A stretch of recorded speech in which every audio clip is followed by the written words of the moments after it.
ആണ്. അപ്പൊ അയാളുടെ നിരന്തരമായിട്ടുള്ള സഹായം ചോദിക്കലും അന്വേഷണങ്ങളും ഒക്കെ ഒരു ലോകത്തിലെ തന്നെ പ്രശസ്തനായ സൈക്കാട്രിസ്റ്റായ കാൾ ജങ് എന്ന് പറയുന്ന സിഗ്മണ്ട് ഫ്രോയിഡിന്റെ ശിഷ്യനായ കാൾ ജങ്ങിന്റെ അടുത്ത് എത്തുകയും അവിടെ നിന്ന് അദ്ദേഹത്തിന് നിനക്ക് ഇനി ഇതിനകത്ത് ഒരു പ്രതീക്ഷയില്ല. കാരണം പുള്ളിക്ക് അറിയാവുന്നതും പുള്ളിക്ക് ചെയ്യാവുന്നതുമായിട്ടുള്ള എല്ലാ സാധ്യമായ എല്ലാ കാര്യങ്ങളും ഞാൻ ചെയ്തു കഴിഞ്ഞു എന്ന് പറഞ്ഞതിന് ശേഷം അദ്ദേഹം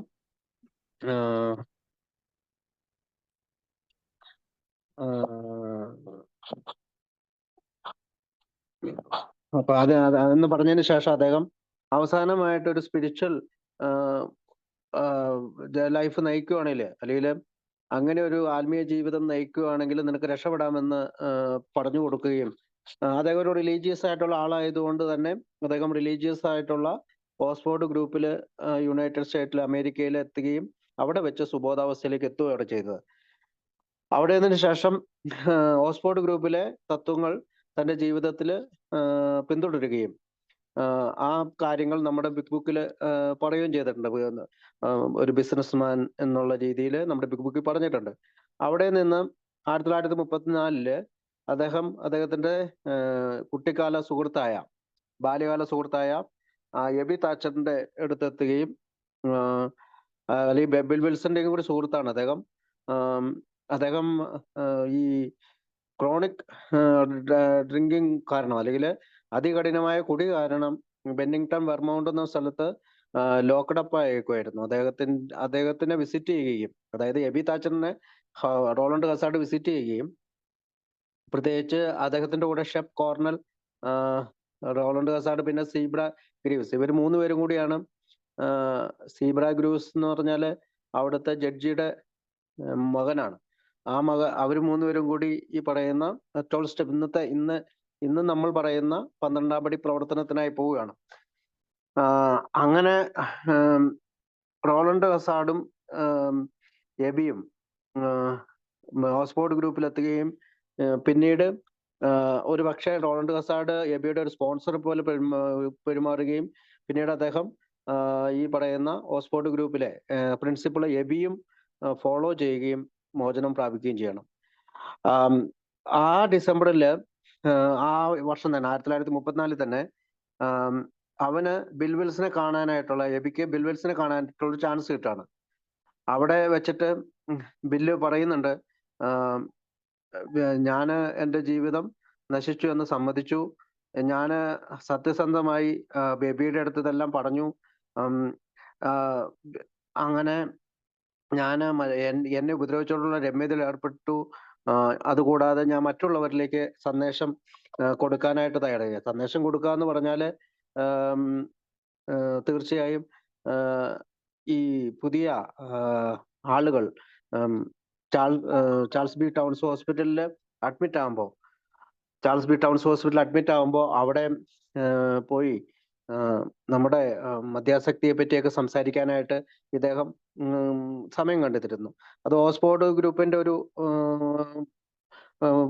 രീതിയിലാണ് അത് ചെയ്തുകൊണ്ടിരുന്നത്. അപ്പം അങ്ങനെ ഈ പാറ്റേൺ നമ്മൾ പറയുന്ന രീതിയിൽ വളർന്നു വന്നു. അങ്ങനെ അദ്ദേഹം അക്രോണില് ബിൽ ഡബ്ല്യു പോവുകയും ഡോക്ടർ ബോബിനെ കാണുകയൊക്കെ പറയുന്നുണ്ട്. അപ്പൊ ഈ ചരിത്രത്തില് ഞാനത് ഇംഗ്ലീഷിലുള്ളത് വായിച്ച് മലയാളത്തിലേക്കാവും. Now we begin to see the emerging pattern of events in Akron and in the New York area in the 10 years period before the start of AA. അതായത് ആൽക്കഹോളിക്സ് അനോണിമസ് സ്റ്റാർട്ട് ചെയ്യണതിന് 10 വർഷങ്ങളോളം ഈ pattern വളർന്നു വന്നുകൊണ്ടിരുന്നു. We see how through the machinery of the Oxford Group and its key leaders Frank Buchman and Sam Shoemaker. ഇപ്പൊ നമ്മള് കഴിഞ്ഞ ആഴ്ച Frank ബുച്ച്മാനെ key ലീഡേഴ്സായ ഫ്രാങ്ക് ബുച്ച്മാനെ പറ്റിയും സാം ഷുമാക്കറിനെ പറ്റിയും നമ്മൾ പറഞ്ഞതാണ്. Events conspired to make possible this meeting between Bob and Bill in Akron in 1935. 1935 ബോബും അക്രോണിലെ ബോബിനെ കാണാനായിട്ട് ബില്ല് എങ്ങനെയാണ് മീറ്റ് ചെയ്തതെന്ന് നമുക്ക് നോക്കാം. ഷെപ്പ്, സീബ്ര and Rowland were all 3 Oxford group members. അതായത് ഷെപ്പും സീബ്രയും റോളണ്ടും ആ സമയത്ത് ഓക്സ്ഫോർഡ് ഗ്രൂപ്പിലെ മെമ്പേഴ്സ് ആണ്. They were part of the business teams that were working around the country in various cities. ഇവർ മൂന്നുപേരും കൂടി ഓക്സ്ഫോർഡ് ഗ്രൂപ്പിന്റെ ഒരു ബിസിനസ് ടീമായിട്ട് വളരുകയും രാജ്യത്തെ പല സിറ്റികളിൽ വർക്ക് ചെയ്യുകയും ചെയ്തു. ഈ നവംബർ ഓഫ് 1934, 1934 നവംബറിൽ Ebby surrendered his life to God at the Calvary Episcopal Mission run by Sam Shoemaker. 1934 ആയപ്പോഴത്തേക്ക് എബി തന്റെ ജീവിതം സറണ്ടർ ചെയ്തു. കാൽവരി എപ്പിസ്കോപ്പൽ ചർച്ചില് അത് സാം ഷുമാക്കറാണ് അത് റൺ ചെയ്തിരുന്നത്. നമ്മൾ കഴിഞ്ഞ ആഴ്ച കണ്ടതാണ്. Some had met Frank Buchman in China in 1918. ചൈനയിൽ വെച്ച് 1918 ഫ്രാങ്ക് ബിച്ച്മാനെ കാണുകയും സാം ഷുമാക്കർ മാനസാന്തരപ്പെടുകയും ചെയ്യുന്നുണ്ട്. അവിടെ നിന്ന് 1934 ആയപ്പോഴത്തേക്കും അദ്ദേഹം ഓക്സ്ഫോർഡ് ഗ്രൂപ്പിന്റെ ഒരു മേജർ ലീഡറായി മാറുകയും യുണൈറ്റഡ് സ്റ്റേറ്റ്സിൽ അത് ഹോസ്റ്റ് ചെയ്യുകയും ചെയ്തുകൊണ്ടിരുന്ന, അല്ലെങ്കിൽ യുണൈറ്റഡ് സ്റ്റേറ്റ്സിലെ കാൽവരിയിലെ അവരുടെ ചർച്ച് ഹോസ്റ്റ് ചെയ്തുകൊണ്ടിരുന്നത് അയാൾ തന്നെയാണ്. Ebby is staying into his mission. അത് എബി ഇങ്ങനെ തുടർന്ന് ഈ മിഷൻ പ്രവർത്തനങ്ങളിൽ ഏർപ്പെട്ടുകൊണ്ട് Bill W shows up there drug looking for Ebby. അപ്പോ ബിൽ ഡബ്ല്യുവിനെ കണ്ടതിന് ശേഷം വീണ്ടും ബിൽ ഡബ്ല്യു കുടിക്കുന്നുണ്ട്.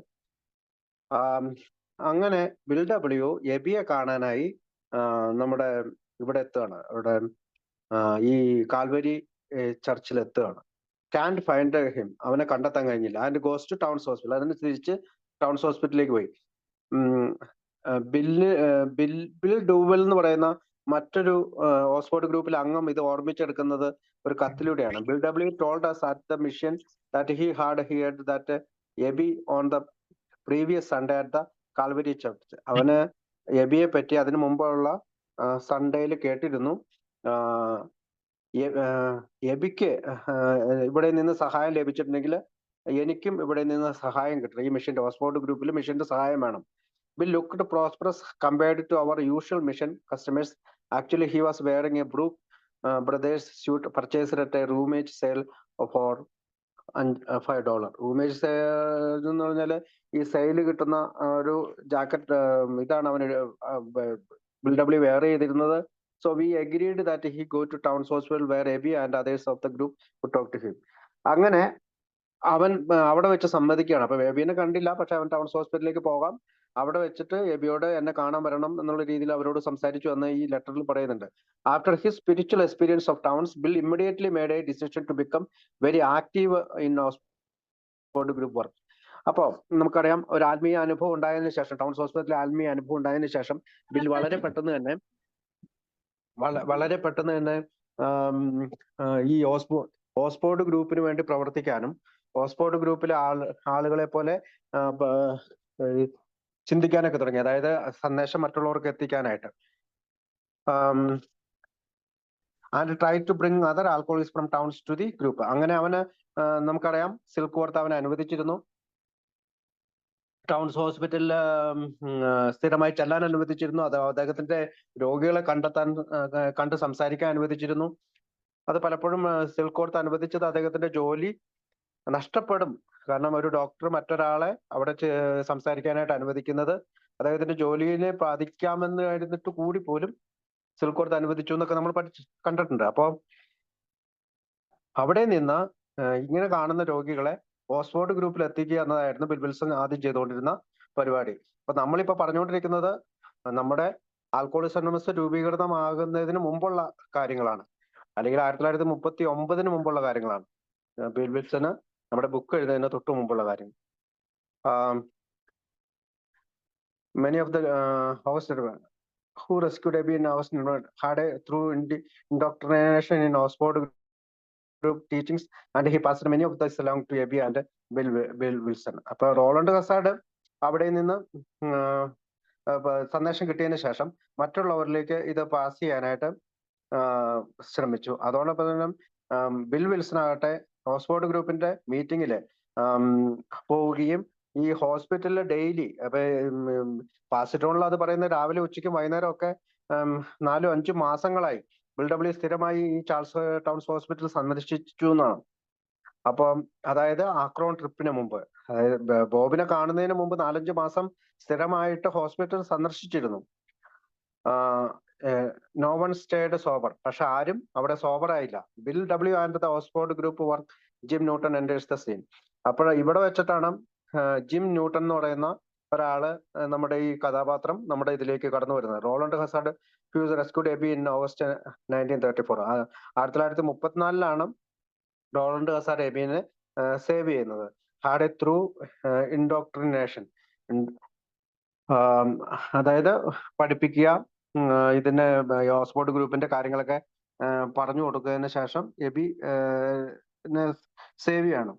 അതുപോലെ തന്നെ ഓക്സ്ഫോർഡ് ഗ്രൂപ്പിന്റെ ടീച്ചിങ്സ് എബിക്കും ബിൽ ഡബ്ല്യുവിനും റോളണ്ട് ഹസാർഡ് പാസ് ചെയ്തു.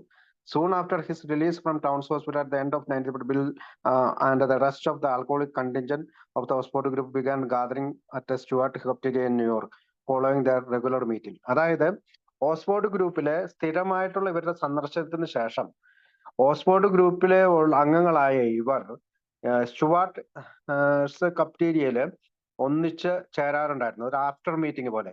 Another chef Cornell, then a member of the Oxford Group business team that included Roland, Sam Schumacher and Hanford Stitchell, was also a recovering alkene. അപ്പൊ ഇതിനകത്ത് ഒരുപാട് പേര് alcohol, ഈ Oxford ഗ്രൂപ്പിൽ മോചിതരായ ആൽക്കഹോളിക്കുകളെ പറ്റി പറയുന്നത്. അതിനകത്ത് ഒരാളാണ് ഷെഫ് കോർണല്, അടുത്ത ഒരാളാണ് റോളണ്ട്, പിന്നെ ഹാൻഫോർഡ് ട്വിച്ചലുണ്ട്. ഇവരെല്ലാം ഈ സാം ഷുമാക്കറിന്റെ ഈ ഓക്സ്ഫോർഡ് ഗ്രൂപ്പിൽ പങ്കെടുത്തിട്ടുള്ള ആൽക്കികളാണ്, മോചനം പ്രാപിച്ചിട്ടുള്ള ആൽക്കഹോളിക്കുകളാണ്. Louis Wilson talked of regular attendance at the Oxford group meetings with Bill, Shep and Abby.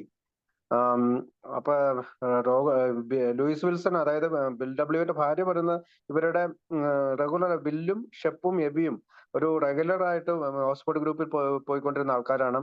അതുകൂടാതെ James Houck, a non alcoholic Oxford Group member in Frederick, Maryland, states that Bill W. went to many Oxford group meetings at the Frank Scott Key Hotel in Frederick and always centered on alcohol. അപ്പോൾ bill W ആ ഒരു ഗ്രൂപ്പിൽ മാത്രമല്ല, Oxford group Oxford ഗ്രൂപ്പിന്റെ മറ്റു പല സ്ഥലങ്ങളിലും പോയിരുന്നതായി Frederick പറയുന്നുണ്ട്. He was obsessed with the idea of carrying the message. അവിടെ വെച്ചും ബിൽ ഡബ്ല്യു ഈ പറയുന്ന ആശയം മറ്റുള്ളവർക്ക് പകർന്നു കൊടുക്കാനായിട്ട് വളരെയധികം ശ്രമിച്ചിരുന്നതാണ്. The conclusion is that Bill had a wide acquaintance of Oxford group circle, not just confined to Sam and Calvary House. ഇത് പറയാനുള്ള ഒരു കാര്യം എന്ന് പറഞ്ഞാല്, ഈ ഓക്സ്ഫോർഡ് ഗ്രൂപ്പിലെ ഈ ചെറിയൊരു സർക്കിളിൽ മാത്രമല്ല, അതായത് സാം ഷുമാക്കറിനെ മാത്രം എടുത്ത് കുമ്പസാരിക്കുകയും കാൽഗരി ഹൗസിൽ സ്ഥിരം പോവുക മാത്രമല്ല, ഓക്സ്ഫോർഡ് ഗ്രൂപ്പിലെ മറ്റു ഗ്രൂപ്പുകളിലും ഇദ്ദേഹം സ്ഥിരം സന്ദർശകനായിരുന്നു.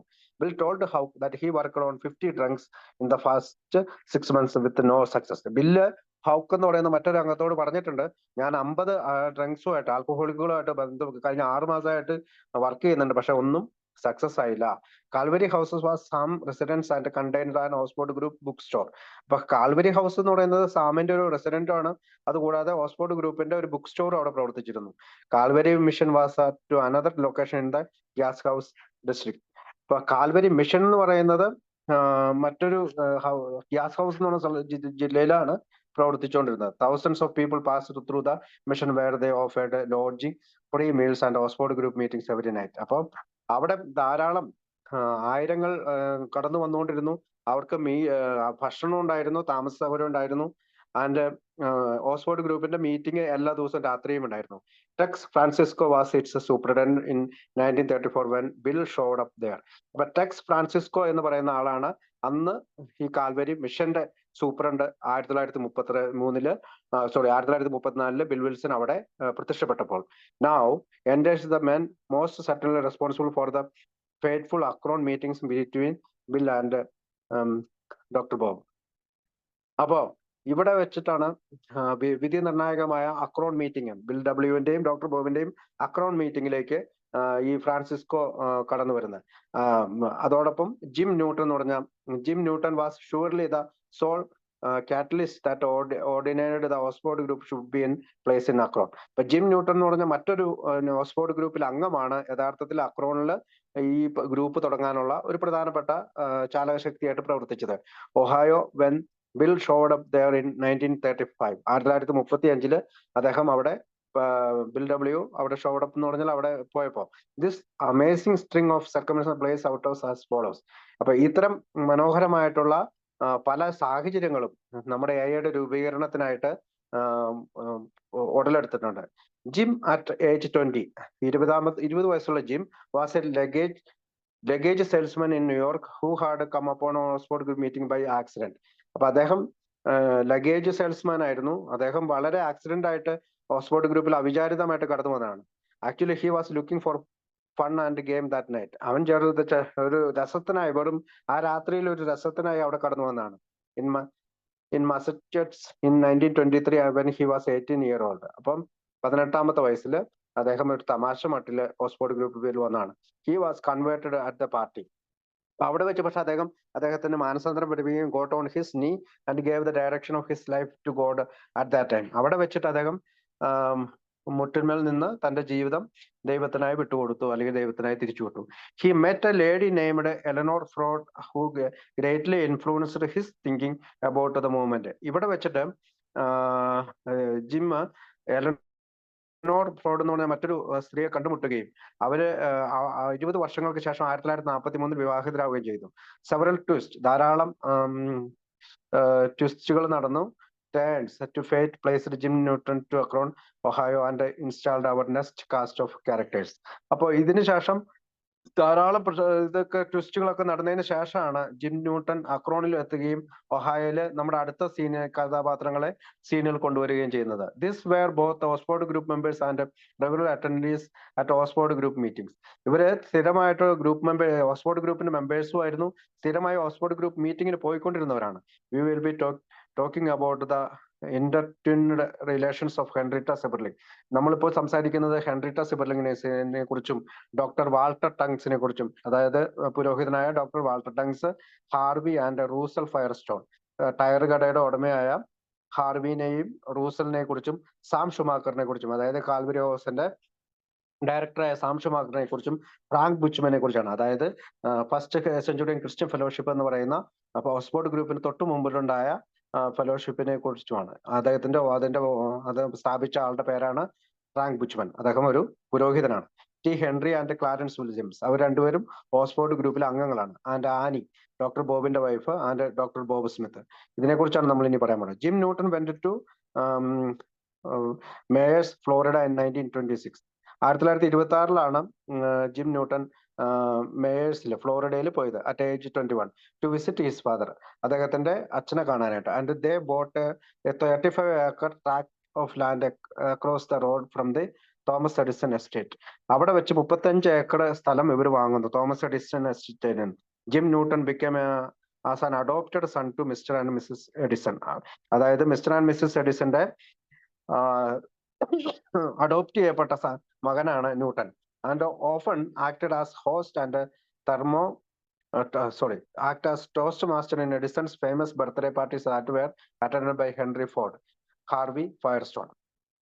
ഇദ്ദേഹം അവിടെ ഒരു ടോസ്റ്റ് മാസ്റ്റർ, അതായത് നമുക്ക് ടോസ്റ്റ് ഒക്കെ ഉണ്ടാക്കുന്ന ഒരാളായിട്ട് ഇദ്ദേഹം വളരെ ഫേമസ് ആയിരുന്നു, കാരണം നന്നായി ടോസ്റ്റ് ഉണ്ടാക്കും. അപ്പൊ അവിടെ ഈ ബർത്ത്ഡേ പാർട്ടിയിൽ ഹെൻറി ഫോർഡും ഹാർവി ഫയർസ്റ്റോണും, ഇവരൊക്കെ ഹാർവി ഫയർസ്റ്റോൺ ടയർ, പ്രശസ്തമായ ഫയർസ്റ്റോൺ ടയർ കമ്പനിയുടെ ഉടമയാണ് ഹാർവി. അതുപോലെ തന്നെ ഫോർഡ് എന്ന് പറയുന്നതും അദ്ദേഹം ഒരു ബിസിനസ്സുകാരനാണ്. And many world renowned business leaders and public figures, അവിടെ ധാരാളം ബിസിനസ് ലീഡേഴ്സും പബ്ലിക് ഫിഗേഴ്സും കടന്നു വന്നു. Here begins another key circumstance to set the stage in Akron. ഇതാണ് മറ്റൊരു അക്രോണില് ഒഹായോയിലേക്ക് നമ്മുടെ വിധി നിർണായകമായ എയുടെ രൂപീകരണത്തിന്റെ സാഹചര്യങ്ങൾ ഒരുക്കുന്ന മറ്റൊരു കഥയിലേക്ക് വഴികാട്ടിയത്. Harvey Firestone senior offered Jim a job as secretary to the Firestone Tire and Rubber Company in 1926. ഈ ബർത്ത്ഡേയിൽ പങ്കെടുത്തതിന് ശേഷം ജിമ്മിനോട് ഹാർവി ഫയർസ്റ്റോൺ എന്ന് പറയുന്ന ഫയർസ്റ്റോൺ കമ്പനിയുടെ ഉടമ, അല്ലെങ്കിൽ ഹാർവി ഫയർസ്റ്റോൺ സീനിയർ, അദ്ദേഹത്തിന് ഒരു ഓഫർ ചെയ്യാണ്, നിങ്ങൾക്ക് എനിക്ക് സെക്രട്ടറി ആയിട്ട് എനിക്ക് ഈ ഫയർസ്റ്റോൺ കമ്പനിയിൽ ഒരാളെ വേണം. അങ്ങനെ 1926 അദ്ദേഹം അക്രോണിലേക്ക് മൂവ് ചെയ്യാണ്. Ohio putting him in residence at the Portage Country Club adjacent to the Firestone estate. അവിടെ ഫയർസ്റ്റോൺ എസ്റ്റേറ്റിൽ അദ്ദേഹത്തിന് ഒരു കൺട്രി ക്ലബിലെ സ്ഥലത്താണ് അദ്ദേഹത്തിന് താമസ സൗകര്യം ഒരുക്കിയിരുന്നത്. Jim worked for Firestone 11 years and was being groomed as president of the company. അങ്ങനെ അദ്ദേഹം അവിടെ സെക്രട്ടറി ആയിട്ട് ജോലി ചെയ്തു. പക്ഷെ പിന്നീട് അദ്ദേഹം ആ കമ്പനിയുടെ പ്രസിഡന്റായി മാറി. When he resigned and went full time with the Oxford group. അവിടെ നിന്ന് അദ്ദേഹം രാജിവെച്ചിട്ട് ഓക്സ്ഫോർഡ് ഗ്രൂപ്പിന്റെ ഒരു മുഴുവൻ സമയ പ്രവർത്തകനായിട്ട് മാറി. ഫയർസ്റ്റോൺസ് ക്ലർജിമാൻ വാസ് റവറൻ വാൾട്ടർ ടങ്സ്. അപ്പൊ ഈ ഫയർസ്റ്റോൺ കമ്പനിയുടെ പുരോഹിതനായിരുന്നു. അതായത് നമുക്ക് ഓരോ കമ്പനികൾക്കും അവരുടെ കാര്യങ്ങളൊക്കെ നോക്കാനായിട്ട് ഒരു പുരോഹിതനെ ഉണ്ടായിരുന്നു. ആ പുരോഹിതനാണ് Reverend Walter Tunks. Walter Tunks. Jim joined Tunks church and became active in raising funds for their birthday committee. ഇവിടെ ഈ ബർത്ത്ഡേ കമ്മിറ്റിക്ക് രൂപീകരിക്കുകയും ജിം വാട്ടർ ടങ്സിന്റെ ചർച്ചിലെ ഒരു അംഗമായി ജോയിൻ ചെയ്യുകയും ചെയ്തു. Gym had been in New York for the Jack ഡെപ്സി vs Jeni Tenny fight. ഇവിടെ gym ന്യൂയോർക്കിലെ ജാക്ക് ഡെപ്സിയും ടെനി ഫൈറ്റും ആയിട്ടുള്ള ചില പ്രശ്നങ്ങളില് gym സാക്ഷിയായിരുന്നു. While there he കൺഫസ്ഡ് to Frank ബിച്ച്മൻ that his life was in A turmoil and he was about to take A geographical core. അങ്ങനെ ഈ സംഭവം കൊണ്ടാണ് Frank ബിച്ച്മന്റെ അടുത്ത് പറയുകയും, ജിയോഗ്രാഫിക്കൽ കോർ എന്ന് പറഞ്ഞാൽ മറ്റൊരു സ്ഥലത്തേക്ക് മാറിയിട്ട് സുഖപ്പെടുക, തന്റെ ദേഷ്യവും വൈരാഗ്യവും ഒക്കെ മാറ്റാൻ വേണ്ടിയിട്ട് അദ്ദേഹം വേറൊരു സ്ഥലത്തേക്ക് മാറി. Buchman sent him to meet Sam Shoemaker at the Calvary Church and he made an Oxford Group confession.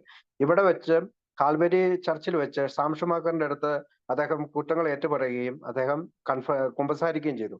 To Sam and was lead to join on the Oxford Group business teams. അങ്ങനെയാണ് Jim Oxford ഗ്രൂപ്പിന്റെ business ടീമിൽ പങ്കാളിയാവുന്നത്. These were groups of important men who made attempts to convert others to the Oxford Group method of spirituality. ഇതെങ്ങനെയാണ് Oxford ഗ്രൂപ്പുകാര് ആത്മീയതയിലേക്കുള്ള വഴിയിലേക്ക് ബിസിനസ്സുകാരെ സ്വീകരിച്ചിരുന്നത്. Jim frequently met with the aforementioned Shep Cornell and Rowland Hazard. പിന്നീട് Shep കോർണലുമായി Rowland ഹസാർഡുമായിട്ട് Jim ബന്ധപ്പെടുകയും he met T Henry and Clarence Williams, husband and wife. അപ്പൊ ടി ഹെൻറിയുടെയും ക്ലാരൻസ് വില്യംസിനെയും പരിചയപ്പെടുകയും അവരുടെ വീട്ടിൽ ആളുകളെ പരിചയപ്പെടുകയും ചെയ്തു. Oxford group members from Akron and members of Walter Tunks church. അവിടെ വെച്ചിട്ട് അദ്ദേഹം ഓക്സ്ഫോർഡ് ഗ്രൂപ്പ് മെമ്പേഴ്സിനെയും പരിചയപ്പെട്ടു, ഈ വാൾട്ടർ ടങ്സിന്റെ പള്ളിയിലെ ആളുകളെയും പരിചയപ്പെട്ടു. The business team puts on house parties in various cities in the finest hotels and clubs. ഇവർ ഹൗസ് പാർട്ടികൾ, അതായത് കുടുംബങ്ങളിൽ വീടുകളിൽ പാർട്ടികൾ നടത്തുകയും അതോടൊപ്പം മറ്റ് ഹോട്ടലുകളിൽ ഈ ക്ലബുകളിലും എല്ലാം ഓക്സ്ഫോർഡ് മീറ്റിങ്ങുകൾ സംഘടിപ്പിക്കുകയും ചെയ്തിരുന്നു. ഇൻ ജനുവരി ഓഫ് 1933, 1933 ജനുവരിയില് Frank Buchman leading a team of 30 men and women, 30 ആണുങ്ങളും പെണ്ണുങ്ങളുമുള്ള descended on Akron's for the first time to give testimonials at the Mayflower hotel and in Akron churches. അപ്പോ Mayflower hotel എന്ന് പറയുന്ന അക്രോണിലെ പ്രശസ്തമായ ഹോട്ടലിൽ വെച്ച് ഇവരൊരു പാർട്ടി നടത്തുകയാണ്. അതിനകത്ത് 30 ആണുങ്ങളും സ്ത്രീകളും പുരുഷന്മാരും ഉണ്ടായിരുന്നു. അവിടെ നമുക്കറിയാം മേഫ്ലയർ ഹോട്ടലിൽ വെച്ചാണ് ബിൽ ഡബ്ല്യു താമസിക്കുന്നതെന്നും പിന്നീട് ഫോൺ വിളിക്കുന്നതൊക്കെ നമ്മൾ ഓർക്കുന്നുണ്ട്. അപ്പൊ ആ ഹോട്ടലിന്റെ പേര് flower hotel and in Akron churches and initiate the towns people in the experience of the Oxford group. അവരെന്ത് ചെയ്തു, ആ ടൗൺസിലെ അക്രോണിലെ ടൗണിലുള്ള ആ സിറ്റിയിലുള്ള എല്ലാ ആളുകളോടും ഇതിൽ പങ്കെടുക്കാനായിട്ട് ആവശ്യപ്പെട്ടു. Here we can clearly see input from Jim Newton's parties with Firestones and Tongues Episcopal Church. ഇവിടെ നമുക്ക് വ്യക്തമായിട്ട് കാണാൻ കഴിയും ജിമ്മിന്റെ ഒരു എഫേർട്ട്. അതായത് ഈ പാർട്ടി സംഘടിപ്പിക്കുകയും ഫയർസ്റ്റോണെ, അതായത് ഈ ഫയർസ്റ്റോൺ ടയർ കമ്പനിയുടെ ഉടമയെയും വാട്ടർ ടങ്കസ് എപ്പിസ്കോപ്പൽ ചർച്ചിലെ ആളുകളെ എല്ലാം ഈ പറയുന്ന Akron site, choice of Akron as the site of his this endeavour rather than some other city. അപ്പൊ മറ്റ് സിറ്റികളെ കമ്പയർ ചെയ്യുമ്പോൾ ഇവിടെ ധാരാളം ആളുകൾ വന്ന് പങ്കെടുക്കുകയും ചെയ്തു. Had Jim not already been a business team member and in place in Akron. അപ്പോ ജിം ഈ പറയുന്ന ബിസിനസ് ടീമിൽ അംഗമാവുകയും അക്രോണിലെ ഒരു ഓക്സ്ഫോർഡ് ഗ്രൂപ്പിന്റെ മെമ്പർ ആവുകയും ചെയ്തു. It is very unlikely that Buchman would ever have chosen this small. അപ്പം സാധാരണ ബുച്ച്മന് ഈ ചെറിയ പാർട്ടികളൊന്നും പങ്കെടുക്കാറില്ല, കാരണം അദ്ദേഹം വലിയ ഹൗസ് പാർട്ടികളാണ് പങ്കെടുക്കുന്നത്. പക്ഷെ എന്നാലും ഇദ്ദേഹം ചൂസ് ചെയ്തു rather unknown cities as a place to pursue his evangelist effort. അദ്ദേഹം വലിയ സിറ്റികളിലും സുവിശേഷവൽക്കരണം നടത്തുന്ന ഒരാളാണ്. Jim was the spokesman who introduced Buchman at all the affairs that week in Akron. അപ്പം ആ ആഴ്ചയിൽ എല്ലാ എന്തൊക്കെ സംഭവിച്ചു എന്നുള്ളത് ജിം അദ്ദേഹത്തിനെ അറിയിച്ചു. Now our cast of characters nearly complete and in place. ഇവിടെയാണ് നമ്മുടെ സീനിലുള്ള, നമ്മുടെ ഈ എയുടെ രൂപീകരണത്തിന് സഹായിച്ചിട്ടുള്ള എല്ലാവരും കടന്നു വരുന്നത്. still to appear on the scene, however, are Henrietta Sibberling.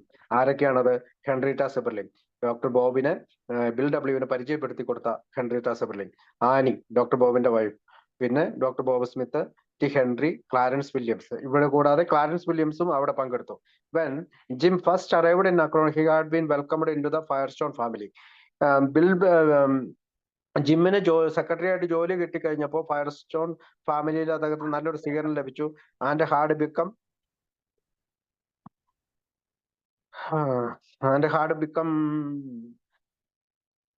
Fast friends with son Russell Firestone. അതായത് അദ്ദേഹത്തിന്റെ മകനായ റൂസൽ ഫയർസ്റ്റോണിന്റെ നല്ലൊരു ഫ്രണ്ടായിട്ട്, കൂട്ടുകാരനായിട്ട് ജിം മാറി. But had a very bad drinking problem. ഈ പറയുന്ന റൂസൽ അല്ലെങ്കിൽ ബഡ് എന്നാണ് അദ്ദേഹത്തിനെ വിളിച്ചത്, BUD bud.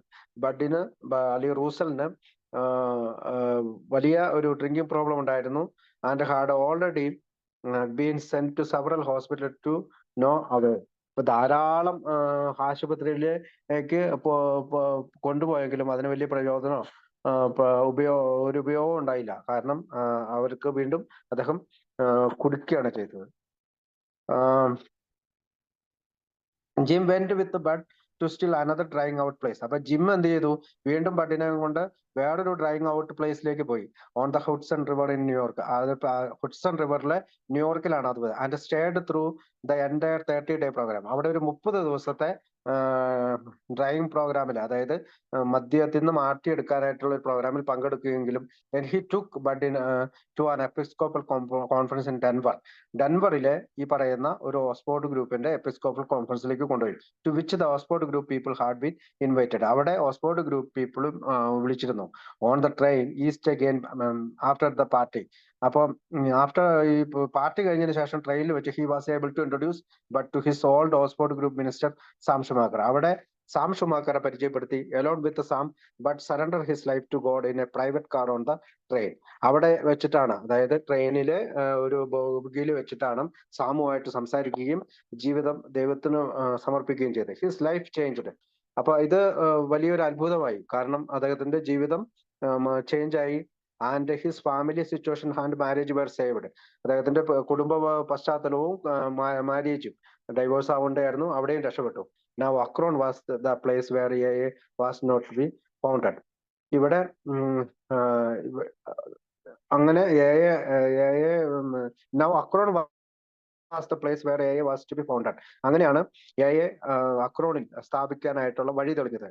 Gym Newton had helped bring to the city the Oxford group message of the alcoholic friend Bud Firestone. അതായത് ജിം ആണ് ഈ പറയുന്ന ഫയർസ്റ്റോൺ കമ്പനിയുടെ ഉടമയുടെ മകനായ ബഡിനെ മോചനത്തിലേക്ക് നയിച്ചത്. Message led to Bud's miraculous recovery that lasted for a time. അപ്പൊ ഇദ്ദേഹത്തിന്റെ ഈ മോചനം, ഈ മിറാക്കുലസ് റിക്കവറി, ഈ അത്ഭുതകരമായ മോചനം കുറെ കാലം നിലനിന്നു. The message and the recovery were broadcast to interested community. Be a grateful father Harvey Firestone. അതായത് ബഡിന്റെ അച്ഛനായ ഹാർവി ഫയർസ്റ്റോൺ എന്ത് ചെയ്തു? അത് ആ കമ്മ്യൂണിറ്റിയിൽ അറിയിക്കാനായിട്ട് വൈഡായിട്ട് സ്പ്രെഡ് ചെയ്തു. വളരെയധികം സ്പ്രെഡ് ചെയ്യുകയും പ്രത്യേകിച്ച് പത്രങ്ങളിൽ വരെ ആ വാർത്ത വന്നു എന്നുള്ളതാണ്. Clarence Williams was there and joined the Oxford group along with T Henry Williams. ഈ സമയമാണ് ക്ലാരൻസ് വില്യംസ്, അതായത് ക്ലേവ്ലാൻഡില് നമ്മുടെ ഗ്രൂപ്പ് സ്ഥാപിച്ച ക്ലാരൻസ് വില്യംസ് ടി ഹെൻറി വില്യംസിന്റെ വീട്ടിൽ സ്ഥിരമായി ഓക്സ്ഫോർഡ് ഗ്രൂപ്പിൽ പങ്കെടുത്തിരുന്നു. And began regularly attending the meeting. അദ്ദേഹം സ്ഥിരമായിട്ട് മീറ്റിംഗിൽ പങ്കെടുക്കാനും തുടങ്ങി. About the same time a lady named Henrietta Seiberling. ഇതേ സമയമാണ് ഹെൻറിറ്റ സിബർലിംഗും ഓക്സ്ഫോർഡ് ഗ്രൂപ്പിൽ അവിടെ പങ്കെടുക്കുന്നത്. The wife of John സിബർലിംഗ് of the Seiberling tyre and rubber company. Seiberling ടയറിന്റെയും റബ്ബർ കമ്പനിയുടെയും ഉടമയായ ജോൺ സെബർലിംഗിന്റെ ഭാര്യയാണ് ഹെൻറിറ്റ സെബർലിംഗ്. ഇവരവിടെ പങ്കെടുത്തു. Found herself with personal and marital problem. അതായത് അവൾക്ക് സ്വന്തമായിട്ടും വിവാഹത്തിനും ചില പ്രശ്നങ്ങളുണ്ടായിരുന്നു. And separated from husband. അവളുടെ ഹസ്ബൻഡുമായിട്ട് പിരിഞ്ഞിരിക്കുകയായിരുന്നു. She turned to the Oxford group and attend the first meeting at the Mayflower hotel. അവിടെ വെച്ച് ഹെൻറിറ്റ സെബർലിംഗ് മേഫ്ലയർ ഹോട്ടലിലെ ആദ്യത്തെ ഓക്സ്ഫോർഡ് മീറ്റിംഗിൽ പങ്കെടുക്കുകയാണ്. She went with a woman named an Smith. അവള് മറ്റൊരു ഡോക്ടർ ബോബിന്റെ ഭാര്യ ആൻ സ്മിത്തിന്റെ കൂടെയാണ് അവിടെ പങ്കെടുത്തത്. The wife of a well known Akron surgeon. ആ സമയത്ത് അക്രോണിലെ ഏറ്റവും പ്രസിദ്ധനായിട്ടുള്ള സർജൻ ആയിരുന്നു നമ്മുടെ doctor Bob, who was in deep trouble with his drinking. മദ്യപാനത്തിനോട് വളരെയധികം പ്രശ്നമുണ്ടായിരുന്ന ഒരാൾ. The progenitors now assume their roles. അപ്പോൾ അപ്പൊ ഇങ്ങനെയാണ് അവരുടെ ഓരോരുത്തരും നമ്മുടെ എയുടെ രൂപീകരണത്തിനായ റോളിലേക്ക് കടന്നു വന്നത്. A kindly and missionary oriented couple. അപ്പൊ ഇവര് ഒരു ഓക്സ്ഫോർഡ് ഗ്രൂപ്പ് പോലെയുള്ള ഒരു സുവിശേഷവൽക്കരണ മിഷണറി സുവിശേഷവൽക്കരണത്തിന്റെ മിഷൻ ആയിട്ട് പ്രവർത്തിക്കുന്ന കപ്പിളാണ്. പ്രത്യേകിച്ച് Williams had been impressed with the Oxford group message. വില്യംസും ടി ഹെൻറി എല്ലാം ഓക്സ്ഫോർഡ് ഗ്രൂപ്പിന്റെ സന്ദേശത്തിൽ ആകർഷകരായി. And had a home to offer for a meeting place. അവര് തങ്ങളുടെ വീട് അവരുടെ മീറ്റിങ്ങിനായിട്ട് വിട്ടുകൊടുക്കാൻ തീരുമാനിച്ചു. A gifted and compassionate lady named Henrietta Seiberling. അതോടൊപ്പം ഹെൻറിറ്റ സിബർലിംഗ്സും അവരോടൊപ്പം പങ്കെടുത്തു. നല്ലൊരു വിനയവും നല്ല മാധുര്യവുമുള്ള സ്ത്രീയായിട്ടാണ് ഹെൻറിറ്റ സിബർലിംഗിനെ വിവരിക്കുന്നത്. Who had master some of the Oxford Group principles. അവൾ ഓക്സ്ഫോർഡ് ഗ്രൂപ്പിന്റെ തത്വങ്ങൾ അനുസരിച്ചാണ് ജീവിച്ചത്. Had her eye on using the biblical principles to help her good friend doctor Bob Smith. അവൾ എപ്പോഴും തന്റെ ബൈബിളിലെ ചില തത്വങ്ങൾ ഡോക്ടർ ബോബിനെ രക്ഷിക്കാനായിട്ട് ഉപയോഗിച്ചിരുന്നു. വിത്ത് ഹിസ് ഡ്രിങ്കിങ് പ്രോബ്ലം, അവന്റെ കുടിയുടെ പ്രശ്നം പരിഹരിക്കാനായി. To the mix the effort of his wife. അതുകൂടാതെ ആൻ സ്മിത്തിന്റെ സഹായത്തോടു കൂടിയാണ് അത് ചെയ്യുന്നത്. Annie who assembled books and spiritual readings the principle from the Bible. ആനിയും ഇതുപോലെയുള്ള ബൈബിളിലെ കുറെ കാര്യങ്ങളൊക്കെ ഡോക്ടർ ബോബിന്റെ മോചനത്തിനായിട്ട് ശേഖരിച്ചിരുന്നു. The Oxford group and various other Christian writings all the way praying for a solution of her husband's seemingly hopeless drinking problem. അപ്പൊ ഇവൾ ആനി എപ്പോഴും ഇത്തരം പല റൈറ്റിംഗ്സും എഴുത്തുകളും ഹസ്ബൻഡിന്റെ വളരെ പരിതാപകരമായിട്ടുള്ള പ്രതീക്ഷാരഹിതമായിട്ടുള്ള മദ്യപാനത്തിൽ നിന്ന് രക്ഷിക്കാനായിട്ട്, മദ്യാസക്തിയിൽ നിന്ന് രക്ഷിക്കാനായിട്ട് ഉപയോഗിച്ചിരുന്നു. The talented and very alcoholic surgeon. അതായത് വളരെ പ്രഗത്ഭനായിട്ടുള്ള ഒരു ആൽക്കഹോളിക് സർജൻ ആയിരുന്നു. With a focus of all this effort. ഇത്തരം എഫേർട്ടുകളൊന്നും അവിടെ ഫലം കണ്ടില്ല. He did a lot of spiritual reading. അയാളാണട്ടെ ഒരുപാട് ആത്മീയ പുസ്തകങ്ങൾ വായിച്ചു. Attended a lot of meeting. ഓക്സ്ഫോർഡ് ഗ്രൂപ്പിലെ ഒരുപാട് മീറ്റിങ്ങുകൾ അറ്റൻഡ് ചെയ്തു. But remained drunk. പക്ഷെ അദ്ദേഹം വീണ്ടും കുടിച്ചുകൊണ്ടേയിരുന്നു. Now all the earlier seemingly coincidence coverage. ഇവിടെ നമുക്ക് മറ്റു ഏക്ക് മുമ്പുള്ള പല കാര്യങ്ങളും നമ്മൾ കവർ ചെയ്ത് കഴിഞ്ഞു. And this story merges in to the facts we all no from our A literature. ഇത്തരം കഥകളെല്ലാം നമ്മുടെ ആൽക്കഹോളിസത്തിന്റെ ലിറ്ററേച്ചറുകളിൽ നിന്ന് നമുക്കിപ്പോ വായിച്ചെടുക്കാവുന്നതാണ്.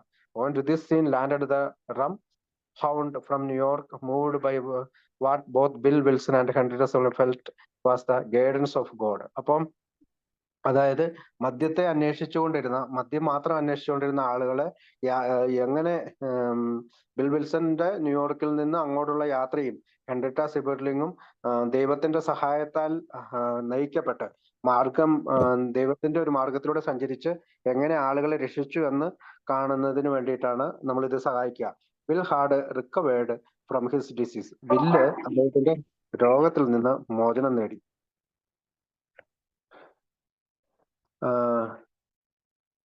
Bill had recovered from his disease and was determined to stay sober by seeking out and helping another drink. അതായത് bill എങ്ങനെയാണ് സുബോധവാനായത്?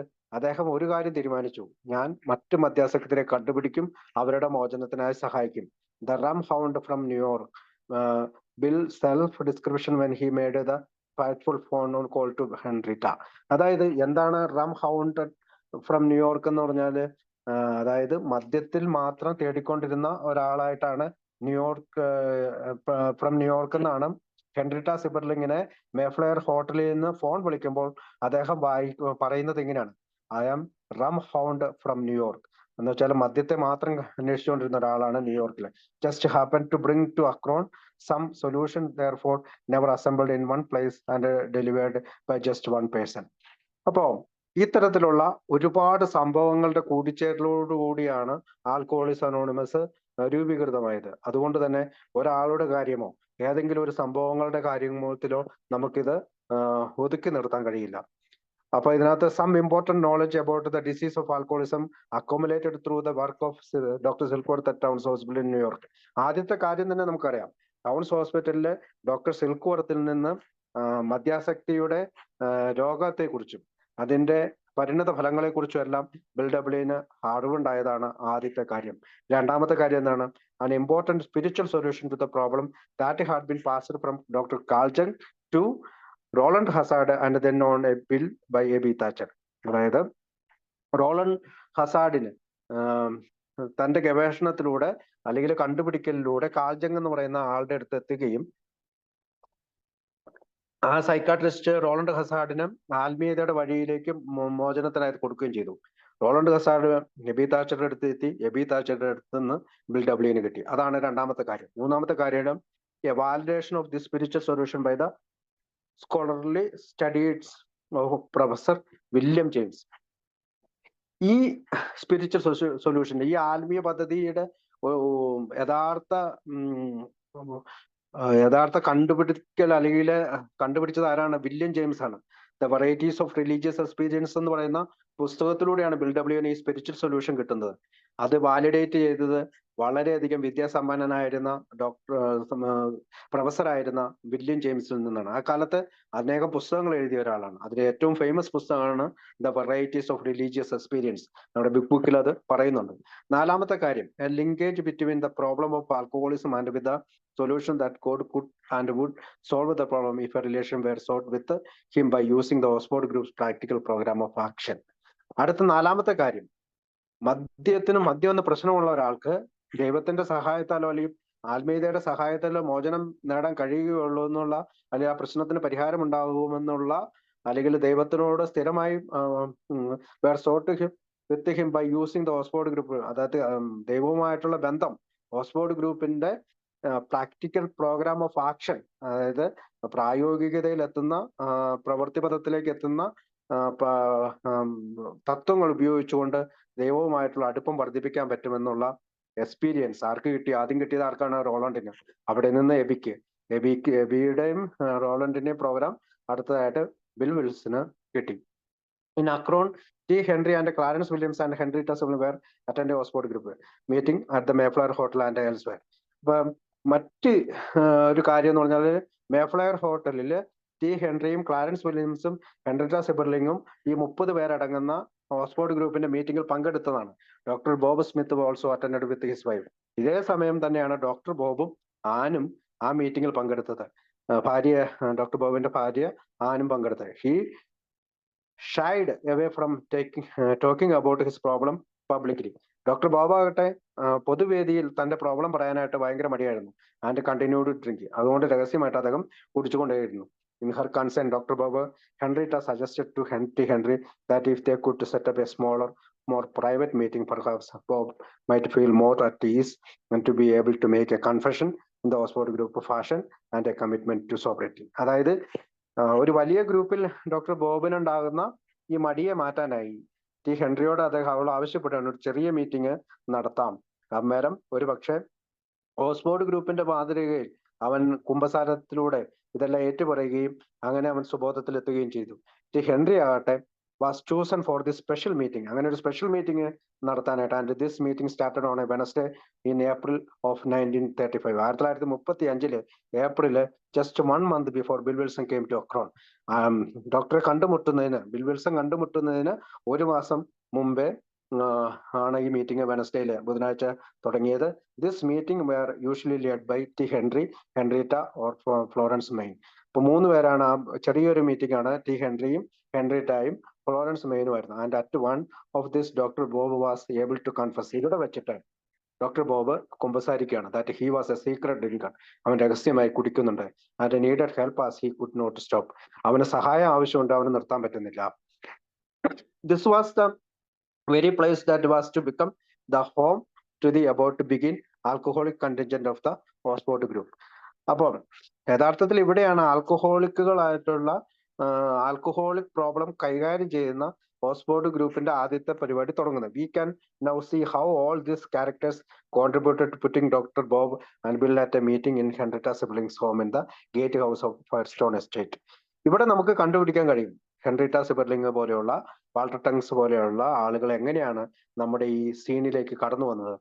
Doctor ബോബിനെ bill W ആയിട്ട് സംസാരിക്കാനായിട്ട് Henrietta സിബർലിങ്ങിന്റെ വീടായ gate house of Firestone estate, ഫയർസ്റ്റോൺ കമ്പനിയുടെ എസ്റ്റേറ്റിലെ ഗേറ്റ് ഹൗസിൽ ലൈബ്രറിയിൽ വെച്ചിട്ടാണ് അവർ സംസാരിക്കുന്നത്. ഇതെങ്ങനെയാണ് സാധ്യമായത് എന്ന് നമുക്ക് അതുപോലെ തന്നെ ഫൗണ്ടിങ് ഓഫ് ആൽക്കഹോളിക്സ് അനോണിമസ്, അങ്ങനെ ആൽക്കഹോളിക്സ് അനോണിമസ് എങ്ങനെയാണ് രൂപീകൃതമായത് എന്നുള്ളത് ഇത്രയും കാര്യങ്ങളാണ് നമുക്ക് മനസ്സിലാകും. അക്രോൺ മെയ് 11, 1935, 1935 മെയ് 11 അവർ കണ്ടുമുട്ടുന്നത്. We can find no reference anywhere to indicate that Bill Wilson considered or made any conscious effort to locate on Oxford Group member when he made his desperation phone call in the Mayflower Hotel in Akron. നമുക്കറിയാം, വളരെ നിരാശാജനകമായിട്ടുള്ള ബിസിനസിന്റെ പരാജയത്തിന് ശേഷം bill W മേഫ്ലയർ ഹോട്ടലിൽ നിന്ന് phone വിളിക്കുന്നത് Henrietta സിബർലിങ്ങിന്റെക്കാണ്.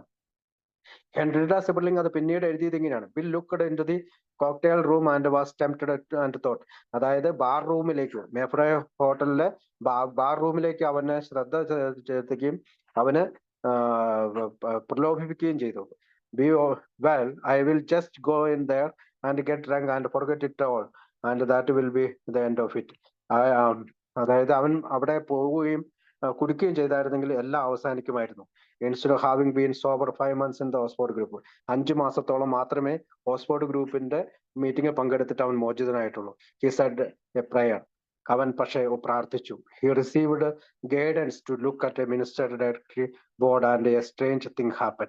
അവന് പെട്ടെന്ന് തോന്നുകയാണ് അവിടെ ഇരുന്ന ഒരു ഡയറക്ടറിയിലേക്ക്, പുരോഹിതരുടെ നമ്പറുള്ള ഒരു ഡയറക്ടറിയിലേക്ക് ശ്രദ്ധ തിരിയാൻ. അതിനു മുമ്പ് അവിടെ ഓക്സ്ഫോർഡ് ഗ്രൂപ്പുകാര് പാർട്ടി വെച്ചിട്ടുണ്ട്, അവരുടെ മീറ്റിംഗ് അവിടെ വെച്ചിട്ടുണ്ട് ആ ഹോട്ടലിൽ. അതുകൊണ്ടായിരിക്കാം ആ ഡയറക്ടറി അവിടെ ഉണ്ടായിരുന്നത്. He put his finger on one name. അങ്ങനെ അവൻ 10 പേരുടെ പേര് തിരഞ്ഞെടുക്കുന്നുണ്ട്. പക്ഷെ അവന് ഏറ്റവും ഇഷ്ടപ്പെട്ടത് ടങ്സ് എന്നുള്ള പേരാണ്. റവറൻ വാൾട്ടർ ടങ്സ്, അത് പുരോഹിതന്റെ പേരാണ്. അങ്ങനെ അവര് ഹാർവി ഫയർസ്റ്റോൺസ് മിനിസ്റ്റർ ആണ്.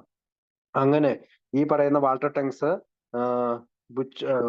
നമുക്കറിയാം, and Firestone had bought Buchman and 30 Oxford group members to Akron to for 10 days in gratitude for their help for his son റൂസൽ.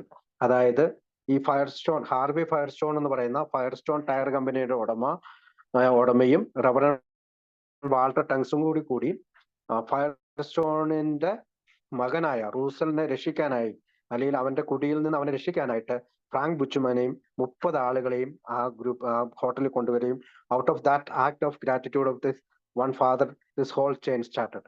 അവിടെ നിന്ന് ഒരു കൃതജ്ഞത, അതായത് മകൻ രക്ഷപ്പെട്ടതിനുള്ള നന്ദി, അങ്ങനെ നന്ദി പ്രകടിപ്പിക്കുന്നതിലൂടെയാണ് ഈ ചങ്ങല ആരംഭിക്കുന്നത്. In an attempt to pay back just a little. അങ്ങനെ ഒരു ചെറിയ കാര്യം തിരിച്ചു കൊടുക്കുക എന്നുള്ളൊരു ആശയം അദ്ദേഹത്തിന് തോന്നി. അങ്ങനെയാണ് അവിടെ ഒരു ഹൗസ് പാർട്ടി നടത്തുന്നത്. This article was written in to pass on the accurate history of the beginning of AI. ഇപ്പൊ ഈ ചരിത്രകാരൻ പറയാണ്, ഒരു യഥാർത്ഥത്തിലുള്ള AIയുടെ ഒരു ചരിത്രം പറയാൻ വേണ്ടിയിട്ടാണ് ഈ ആർട്ടിക്കിൾ അദ്ദേഹം എഴുതിയത്. അദ്ദേഹത്തിന് ധാരാളം സഹായങ്ങൾ കിട്ടിയിട്ടുണ്ട് എന്ന് പറഞ്ഞുകൊണ്ട് അദ്ദേഹം അത് അവസാനിപ്പിക്കുകയാണ്. ഇനി അടുത്ത ആഴ്ച ബാക്കി സംസാരിക്കാം. Okay, thank you. മൈക്ക് ഉണ്ണിക്ക് കൈമാറുന്നു. താങ്ക് യു ശിവോട്ട, താങ്ക് യു വെരി മച്ച്. ഒരു മധ്യസ്ഥനാണ് ആൽക്കഹോളിക്സ് അനോണിമസ് അഥവാ A എന്ന ഒരു ഫെലോഷിപ്പിന്റെ സഹായത്തിൽ മദ്യപിച്ചല്ല. എന്റെ പേര് ഉണ്ണി. എല്ലാവർക്കും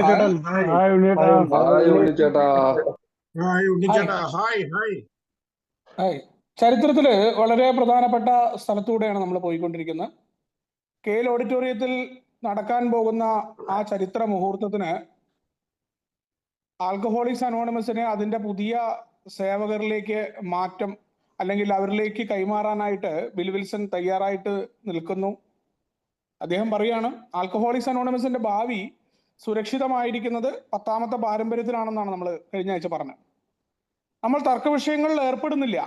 കാരണം നമ്മൾ രഹസ്യമായിട്ട് തർക്കങ്ങൾ അല്ലെങ്കിൽ പരസ്യമായിട്ട് നമ്മൾ തർക്കം ചെയ്യില്ല. ആൽക്കഹോളിക്സ് അനോണിമസിന്റെ വ്യക്തികൾ പല തർക്കങ്ങളുണ്ടെങ്കിലും AA തുടങ്ങി ഇന്നേ വരെ നമ്മൾ വലിയ തർക്ക വിഷയങ്ങളിൽ നമ്മൾ പങ്കെടുത്തിട്ടില്ല. ആൽക്കഹോളിക്സ് അനോണിമസ് അതിനെ അഡ്രസ് ചെയ്യാറില്ല. അത് മാറി നിന്നിട്ടാണ്. അതാണ് നമ്മുടെ കൂട്ടായ്മ.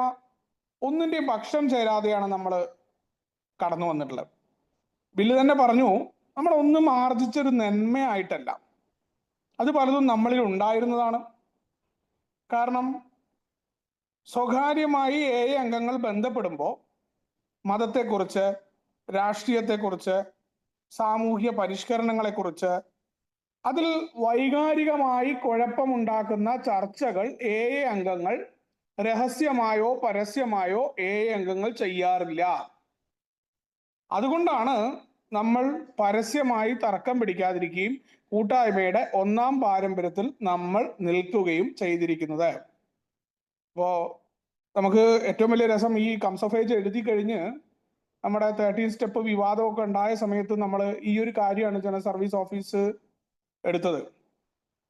അവിടെ പറയണം, എത്ര തന്നെ പ്രകോപിതരായാലും, വലിയ പ്രകോപനമുണ്ടായി ആൽക്കഹോളിക്സ് അനോണിമസിനെതിരെ, നമ്മൾ പരസ്യമായിട്ട് പക്ഷം പിടിക്കാനോ എക്ക് വേണ്ടി ഒരു വക്കീലും വേണ്ട എന്നുള്ള തീരുമാനം തന്നെയായിരുന്നു നമുക്ക്. നമ്മൾ ആരും പറയേണ്ട കാര്യമില്ല. നമുക്കത് ഗുണകരമാണെങ്കിൽ പോലും ആൽക്കഹോളിക്സ് അനോണിമസിന് വക്കീലായിട്ട് ആരും നിൽക്കേണ്ട കാര്യമില്ല എന്നുള്ളതാണ്. പിന്നെ കുഴപ്പങ്ങൾ ഉണ്ടായത് എന്താണ്? ചില ആളുകൾ അവരുടെ സ്വന്തം ആശയങ്ങൾ മറ്റുള്ളവരിൽ അടിച്ചേൽപ്പിക്കാൻ ശ്രമിച്ചു. അവനാണ് എന്ന അടിസ്ഥാനത്തിൽ ഞങ്ങൾ പറയുന്ന രീതിയിൽ പോകുന്നു, ഇതാണ് എന്ന രീതിയിലൊക്കെ ഉണ്ടായിട്ടുണ്ട്. അവിടെയൊക്കെ അവർക്ക് തിരിച്ചടി ഉണ്ടായിട്ടുണ്ട് എന്നത് ചരിത്രം സാക്ഷിയാണ്. കംസ് ഓഫ് ഏജ് പലപ്പോഴും നമ്മളെ പഠിപ്പിക്കുന്നത് എങ്ങനെ ആൽക്കഹോളിക്സ് അനോണിമസിന്റെ ഫെലോഷിപ്പിൽ നമ്മൾ നിൽക്കണം. എന്ത് പ്രശ്നങ്ങളും പ്രതിസന്ധികളും ഉണ്ടെങ്കിലും ഫെലോഷിപ്പ് എത്ര മനോഹരമായി മുന്നോട്ട് പോകും. ചരിത്രം എപ്പോഴും പാഠപുസ്തകമാണ്. ആ ചരിത്രത്തിലെ ഓരോ ഏടുകളും ഓരോ സംഭവങ്ങളും പലപ്പോഴും തനിയാവർത്തനങ്ങൾ പോലെ കടന്നു വരും. നമ്മുടെ പഴമക്കാരായ മനുഷ്യര് ആ ചരിത്ര സംഭവങ്ങളിലൂടെ കടന്നു പോവുകയും അതിൽ നിന്ന് വലിയ പാഠങ്ങൾ ഉൾക്കൊടുത്തുകൊണ്ട് എന്ന ഫെലോഷിപ്പിനെ സംരക്ഷിച്ച് നിർത്തിയിട്ടുണ്ട് എന്നുള്ളതാണ്. അതിന് കാരണം നമ്മൾ മനസ്സിലാക്കിയിട്ടുള്ള ലോകത്തുണ്ടായ മതങ്ങളിലായിക്കോട്ടെ, വംശങ്ങളായിക്കോട്ടെ, രാഷ്ട്രീയമായിക്കോട്ടെ, മറ്റു പ്രശ്നങ്ങളായിക്കോട്ടെ, ദശലക്ഷക്കണക്കിന് ആളുകൾ മരിച്ചിട്ടുണ്ട്. അപ്പോ നമ്മളെ സംബന്ധിച്ചിടത്തോളം പ്രകൃതി സമ്പത്തിന്റെ പേരിൽ വരെ പ്രശ്നങ്ങൾ ഉണ്ടാകുന്ന കാലഘട്ടത്തിൽ നമ്മൾ എങ്ങനെ നിൽക്കണം? ആൽക്കഹോളിക്സ് അനോണിമസ് ഒരു ആത്മീയതയിലാണ് നിൽക്കുന്നതെന്ന് പറഞ്ഞു. അവിടെയാണ് എയുടെ ഒരു കമ്പനി ഡയറക്ടർ, ഒരു കമ്പനിയുടെ CEO ആണ്. എല്ലാ ദിവസവും ലക്ഷക്കണക്കിന് ഡോളറുകളുടെ ബില്ലുകൾ പാസ്സാക്കി വരുന്ന ആള് മീറ്റിംഗിന്റെ ഉള്ളിൽ $28 പോസ്റ്റൽ ചാർജിനെ കുറിച്ച് തർക്കിക്കുകയും പ്രശ്നങ്ങൾ ഉണ്ടാക്കുകയും ചെയ്യുന്നു. മറ്റു ഗ്രൂപ്പുകൾ ഉണ്ടാകുന്നു. ഇത്തരം പ്രശ്നങ്ങളൊക്കെ ഏലുണ്ട്.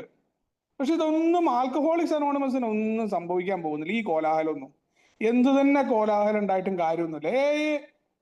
അങ്ങ് അപ്പടി മാറ്റിയെടുക്കാനോ ആളുകളെയൊക്കെ മാറ്റിയെടുക്കാനോ എന്നുള്ള ഒരു പുതിയ വിപ്ലവ മൂവ്മെന്റ് ഒന്നും ആദ്യകാലത്ത് തന്നെ ഉണ്ടായിട്ടില്ല എന്ന് പറയുന്നുണ്ട്. അവിടെയാണ് ഒരു നൂറ്റാണ്ട് മുൻപ് ബാൾട്ടിമോറിൽ ആരംഭിച്ച വാഷിംഗ്ടോണിയൻ സമൂഹം, അവർ മദ്യാസക്തിക്ക് ഒരു ഉത്തരം കണ്ടെത്തിയിരിക്കുന്നു. ആദ്യകാലത്ത് പരസ്പരം സഹായിക്കുന്ന മദ്യാസക്തർ മാത്രമായിരുന്നു ഈ സമൂഹത്തിലെ അംഗങ്ങൾ. ആദ്യകാല അംഗങ്ങൾ ഈ ലക്ഷ്യം മുന്നിൽ കണ്ടുകൊണ്ട് അവർ അവരുടെ ഫെലോഷിപ്പിനായി സ്വയം സമർപ്പിച്ചു. പല കാര്യങ്ങളിലും വാഷിംഗ്ടോണിയൻസ് എക്കാരെ പോലെ ആയിരുന്നു. അവരുടെ അംഗസംഖ്യ 5 ലക്ഷം കടന്നു. അവർ ഒറ്റ ലക്ഷ്യത്തിൽ നിലകൊണ്ടിരുന്നെങ്കിൽ അവർക്ക് പൂർണ്ണ ഉത്തരം ലഭിക്കുമായിരുന്നു. പക്ഷെ വാഷിംഗ്ടോണിയൻസ് രാഷ്ട്രീയക്കാരെയും പരിഷ്കർത്താക്കളെയും മദ്യാസക്തരല്ലാത്തവരെയും അവരുടെ ഉദ്ദേശങ്ങൾക്കായി സമൂഹത്തെ ഉപയോഗിക്കാനായിട്ട് വിട്ടു നൽകി. ഉദാഹരണത്തിന്, അടിമത്ത നിർമ്മാർജ്ജനം അന്നത്തെ പ്രധാന വിഷയമായിരുന്നു. ഈ വിഷയത്തിൽ വാഷിംഗ്ടോണിയൻ വക്താക്കൾ പക്ഷപാതപരമായ പ്രഭാഷണങ്ങൾ നടത്തി. ഒരുപക്ഷെ മദ്യനിരോധന വിവാദത്തിൽ നിന്ന് രക്ഷപ്പെട്ടാലും അമേരിക്കൻ ജനതയുടെ മദ്യപാനശീലങ്ങളെ പരിഷ്കരിക്കാൻ ശ്രമിച്ചത് അവർക്ക് വിനയായി തീർന്നു. ചിലരൊക്കെ തീവ്രവാദികളായ കുരിശു യുദ്ധക്കാരായി. വർഷങ്ങൾക്കുള്ളിൽ മദ്യാസക്തരെ സഹായിക്കാൻ കഴിയാത്തവരായി ആ സമൂഹം നശിച്ചു. വളരെ പ്രധാനപ്പെട്ട, നമുക്ക് എന്നും പഠിക്കേണ്ട, അല്ലെങ്കിൽ നമ്മളെ കൃത്യമായി ഓർമ്മപ്പെടുത്തുന്ന ഒന്നായിരുന്നു വാഷിംഗ്ടോണിയൻസിന്റെ ചരിത്രം. അതിന്റെ സംഖ്യ കണക്കെടുക്കുകയാണെങ്കിൽ ബില്ല് എഴുതിയ 5 ലക്ഷം എന്നുള്ളതിന് പകരം ഒരു 6 ലക്ഷത്തോളം അംഗങ്ങളായിരുന്നു എന്ന് പറയപ്പെടുന്നുണ്ട് അവരെ കുറിച്ച് നടന്ന പഠനങ്ങളിൽ. 6 ലക്ഷത്തോളം പേര് അവരിൽ ഉണ്ടായിരുന്നു. 6 പേര് കൂടി ബാറിൽ നിന്ന് ആരംഭിച്ചിട്ടുള്ള ഒരു പരിപാടിയാണ്. തങ്ങളുടെ പൊതുപ്രശ്നമായ മദ്യാസക്തിക്ക് ഒരു പരിഹാരം ഉണ്ടാകണം എന്ന് പറയുന്ന ഗ്രൂപ്പ് തെറാപ്പി എന്ന ആശയത്തിൽ തന്നെയായിരുന്നു വാഷിംഗ്ടോണിയൻസ് നിന്ന്. പക്ഷെ എന്താ പ്രശ്നം എന്ന് വെച്ചാൽ, ഈ മദ്യാസക്തരെ കുറിച്ച് എപ്പോഴും പറയാറുണ്ട്, പാപ്പരായ ആദർശവാദികളാണ് മദ്യാസക്തര്. മദ്യാസക്തര് അവർ ഈ ലോകത്തെ പരിഷ്കരിക്കാനായിട്ട് മുന്നിട്ടിറങ്ങും. അതിന് എഐനെ കൂട്ടുപിടിച്ചിറങ്ങുമ്പോൾ കുഴപ്പമുണ്ടാവും എക്കാരുമായിട്ട്. പലപ്പോഴും പറയാറുണ്ട്, വ്യക്തിപരമായ നിങ്ങളുടെ പ്രവർത്തനങ്ങൾ അത് വ്യക്തിപരമായിരിക്കണം. ആൽക്കഹോളിക്സ് അനോണിമസിന്റെ സംഘടിതമായ രീതി കൊണ്ട് നിങ്ങൾ മറ്റു പ്രവർത്തനങ്ങൾക്ക് ഇറങ്ങരുത് എന്ന് പറയുന്നതും ഈ പാരമ്പര്യം ശക്തമായി വരുന്നതിന്റെയും കാരണത.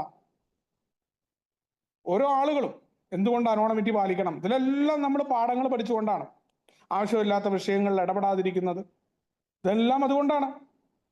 കാരണം വാഷിംഗ്ടോണിയൻസിനെ സംബന്ധിച്ചിടത്തോളം ഈ ലോകം അങ്ങ് നന്നാക്കി കളയാം എന്ന് പറഞ്ഞ പോലെ മദ്യാസക്തരല്ലാത്ത ആൾക്കാരെയും സമൂഹത്തെ ഉപയോഗിക്കാനായിട്ട് അവർ വിട്ടു നൽകി. അവിടുത്തെ കുട്ടികളൊക്കെ മറ്റാളുകൾക്ക് ക്ലാസ് എടുക്കാൻ തുടങ്ങി. മാത്രമല്ല, ഏറ്റവും പ്രധാനമായ വിവാദത്തിൽ അമേരിക്കയിലെ നിയമനിർമ്മാണ സഭയിൽ അധികാരം ചെലുത്താൻ കെൽപ്പുള്ളവരായിട്ട് ഈ ഒരു സംഘം മാറി. അമേരിക്കയെ മൊത്തത്തിൽ ഗ്രസിച്ച മദ്യനിരോധനം എന്ന് പറയുന്ന സംഭവം, മദ്യനിരോധനത്തെ പരിപൂർണമായിട്ട് അതിനെ പിന്നിൽ നിന്ന് സപ്പോർട്ട് ചെയ്തു. പിന്നീട് നമ്മുടെ ബിൽ വിൽസനൊക്കെ മദ്യപിച്ചതിന്റെ കഥകൾ പറയാറുണ്ട്. ബില്ല് ആ കള്ളക്കടത്തിലൂടെ ഇന്ന് ആ കനാല് കടക്കാൻ ഉപയോഗിക്കുന്ന ബോട്ടുണ്ട്. ബില്ലിന്റെ ജീവിതത്തിൽ ബില്ല് എഴുതിയിട്ടുണ്ട്. ആ രീതിയിലെ കള്ളക്കടത്തിലൂടെ ആയിരുന്നു ബില്ലും കള്ളു കുടിച്ചിട്ടുണ്ട് ആ സമയത്ത് എന്ന് പറയാറുണ്ട്. അതേപോലെ ബോബാണെങ്കിൽ വാറ്റി കുടിച്ചു എന്ന് പറയാറുണ്ട് ഈ സമയത്ത്. അപ്പൊ കള്ളുടിയന്മാര് കള്ളു കുടിച്ചിട്ടുമുണ്ട്. ആവശ്യമില്ലാത്ത മദ്യനിരോധനം എന്ന് പറയുന്ന പ്രശ്നത്തിൽ പോയിട്ട് ഇടപെട്ടു. ആളുകളെ അങ്ങ് പരിഷ്കരിച്ച് കളയാം, എല്ലാവരും മദ്യം ഉപയോഗിക്കരുത് എന്നുള്ള സമൂഹത്തെ പരിഷ്കരിക്കാൻ പോയി, സമൂഹത്തെ നന്നാക്കാനായി പോയി. മദ്യാസക്തരല്ലാത്ത ആളുകളെ അംഗങ്ങളാക്കി അവരെ ഇതിൽ കയറ്റി ക്ലാസ് എടുത്ത് കളയാം. സാമ്പത്തികമായിട്ട് ഉന്നമനത്തിലേക്ക് എങ്ങനെ മറ്റുള്ളവർക്ക് മാറാം എന്നുള്ള കാര്യത്തിൽ അവരുടെ വാഷിംഗ്ടോണിയൻസിന്റെ പേരിൽ അവർ ക്ലാസ് എടുക്കാൻ ആരംഭിച്ചു. മാത്രമല്ല, അടിമത്തം എന്ന് പറയുന്ന സംഗതി അന്ന് വളരെ രൂക്ഷമായിട്ട് പബ്ലിക്കലി നടക്കുന്നുണ്ട്. അതിലിവര് കുറച്ചാളുകൾ ഈ വാഷിംഗ്ടോണിയൻസിന്റെ പേരിൽ തന്നെ പരിപാടികൾ സംഘടിപ്പിക്കാൻ തുടങ്ങി. ഇതൊക്കെ എന്താ ഉണ്ടാവുക എന്ന് വെച്ചാൽ, വ്യക്തിപരമായിട്ട് അംഗങ്ങൾ ഇടപെടുന്ന പോലെ ആയിരുന്നില്ല അത്. അവരവിടെ പോയിട്ട് കാര്യങ്ങൾ നടത്തുമ്പോൾ ഇതിനെ അനുകൂലിക്കുന്ന വിഭാഗവും എപ്പോഴും രണ്ട് വിഭാഗം ഉണ്ടാവും. രണ്ട് അല്ല, പല വിഭാഗങ്ങൾ ഉണ്ടാവും. നമുക്കറിയാം, ഒരു കാര്യത്തിൽ എപ്പോഴും ഒരു അഭിപ്രായമല്ല മനുഷ്യർക്ക് ഉണ്ടാവുക. മറ്റു പല അഭിപ്രായമുള്ള മനുഷ്യരുണ്ടാവും.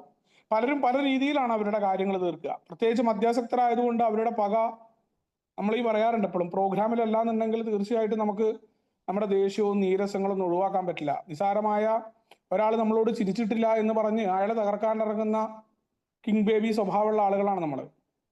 അപ്പോൾ അങ്ങനെയുള്ള മദ്യാസക്തരുടെ ഇടയിൽ രണ്ട് തരം ഗ്രൂപ്പുകളായി, വലതുപക്ഷവും ഇടതുപക്ഷവും കൂടുതൽ ലിബറൽ ആശയങ്ങൾ കടന്നു വന്നു. ആരാ പരിഷ്കരണത്തിന്റെ ഒപ്പം നിൽക്കേണ്ട, ഇവർ സപ്പോർട്ട് ചെയ്യുന്ന രാഷ്ട്രീയ കക്ഷിയായി അതിന്റെ ഉള്ളിൽ ഗ്രൂപ്പിന്റെ ഉള്ളിൽ ഗ്രൂപ്പ് നടത്താൻ തുടങ്ങി ഇവര്. അവർക്ക് എന്താ സംഭവിച്ചതെന്ന് വെച്ച് കഴിഞ്ഞാല്, വാഷിംഗ്ടോണിയൻസിന്റെ ഉള്ളിൽ ആളുകൾ ഇങ്ങനെ തരംതിരിഞ്ഞ് മാറാൻ തുടങ്ങി.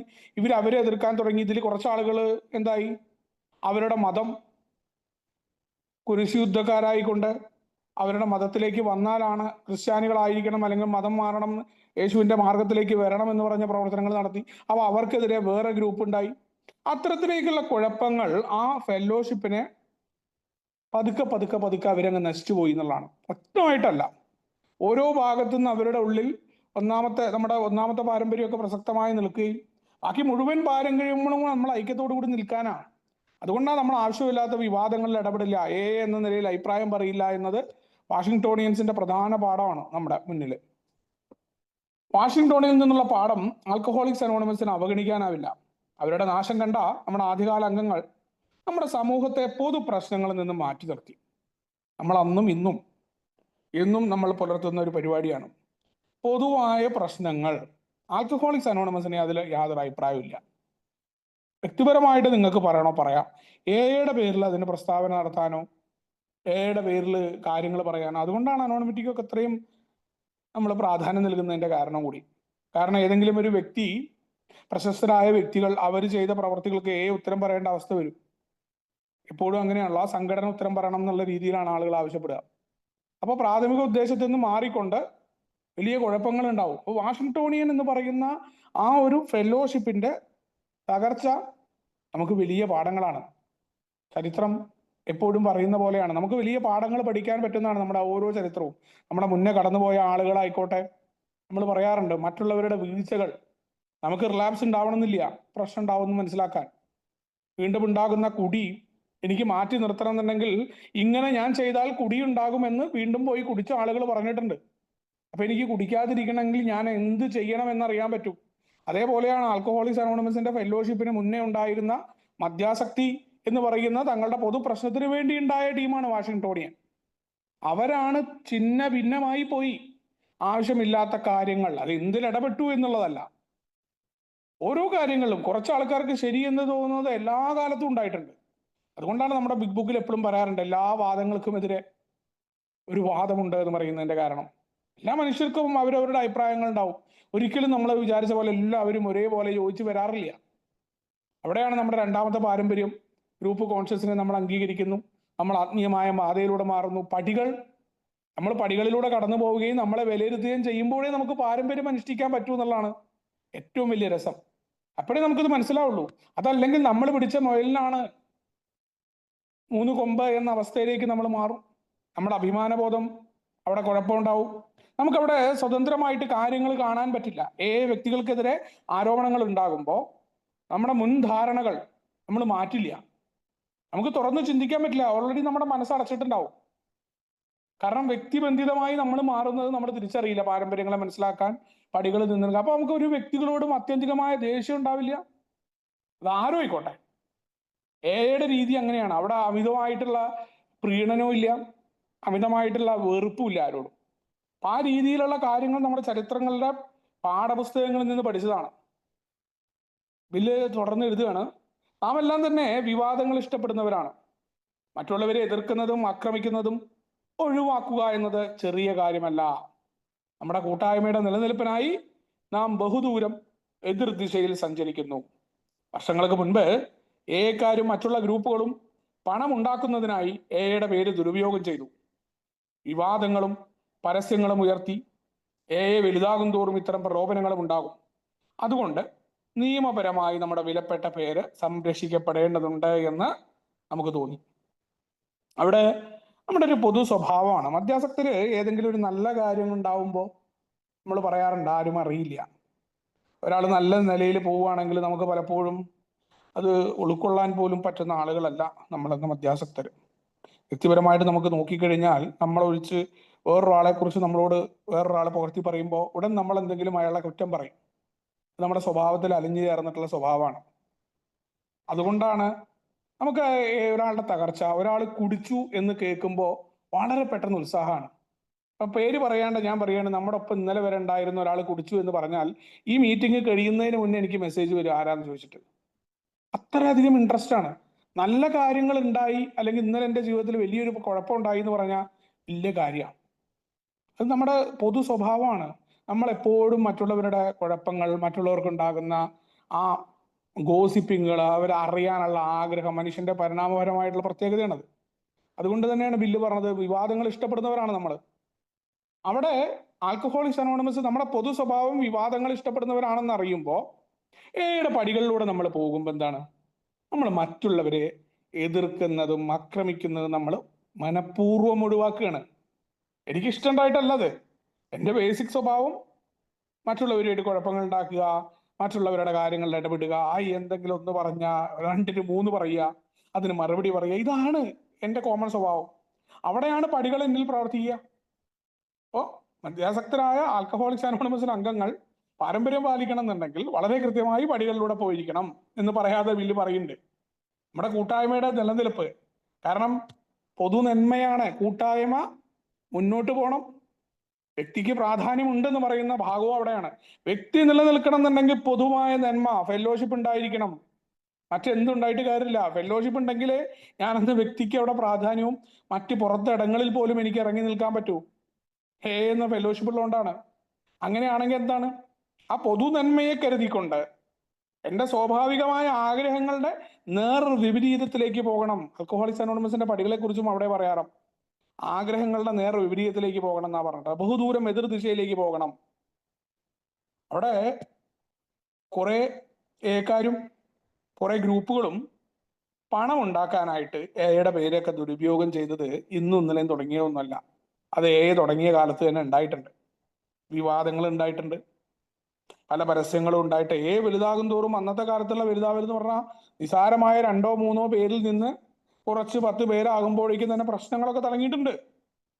അപ്പൊ അവിടെ നമുക്കൊരു കാര്യം മനസ്സിലായി, വിവാദങ്ങൾ ഉണ്ടായി, കുഴപ്പങ്ങൾ ഉണ്ടായി, കുറെ ആളുകൾ എയെ കൊണ്ട് പൈസ ഉണ്ടാക്കുന്നുണ്ട് എന്ന് പറഞ്ഞു, പല ആളുകളും സമ്മാനം മേടിക്കുന്നുണ്ട്, പല ആളുകളും മോശമായ രീതിയിൽ എയിൽ 12-ാം പടിയിലെത്തുന്ന സ്ത്രീകളെ ചൂഷണം ചെയ്യുന്നുണ്ട് പറഞ്ഞു. തുടക്കകാലത്തൊക്കെ അമേരിക്കയിലൊക്കെ വളരെ വ്യാപകമായിട്ട് തന്നെ സ്ത്രീകൾ എത്തിപ്പെട്ടിരുന്നു. അവിടെയൊക്കെ പുരോഗമനമുള്ള നാടുകളായതുകൊണ്ട് തന്നെ അവിടെ പറയാൻ മടിയില്ല. അപ്പൊ നമ്മുടെ ഒരു സമൂഹത്തിൽ ഒരു സ്ത്രീ ചോദിച്ച പോലെ ഉണ്ട്, ഒരു സ്ത്രീ കുടിച്ചു വന്നു എന്നറിയുമ്പോൾ ആ സ്ത്രീയെ കാണുന്ന വിധവും പുരുഷനെ കാണുന്ന വിധവും വേറെ രീതിയിലാണ് നമ്മുടെ സമൂഹം ഇന്നും എന്നാലോചിക്കണം നമ്മൾ.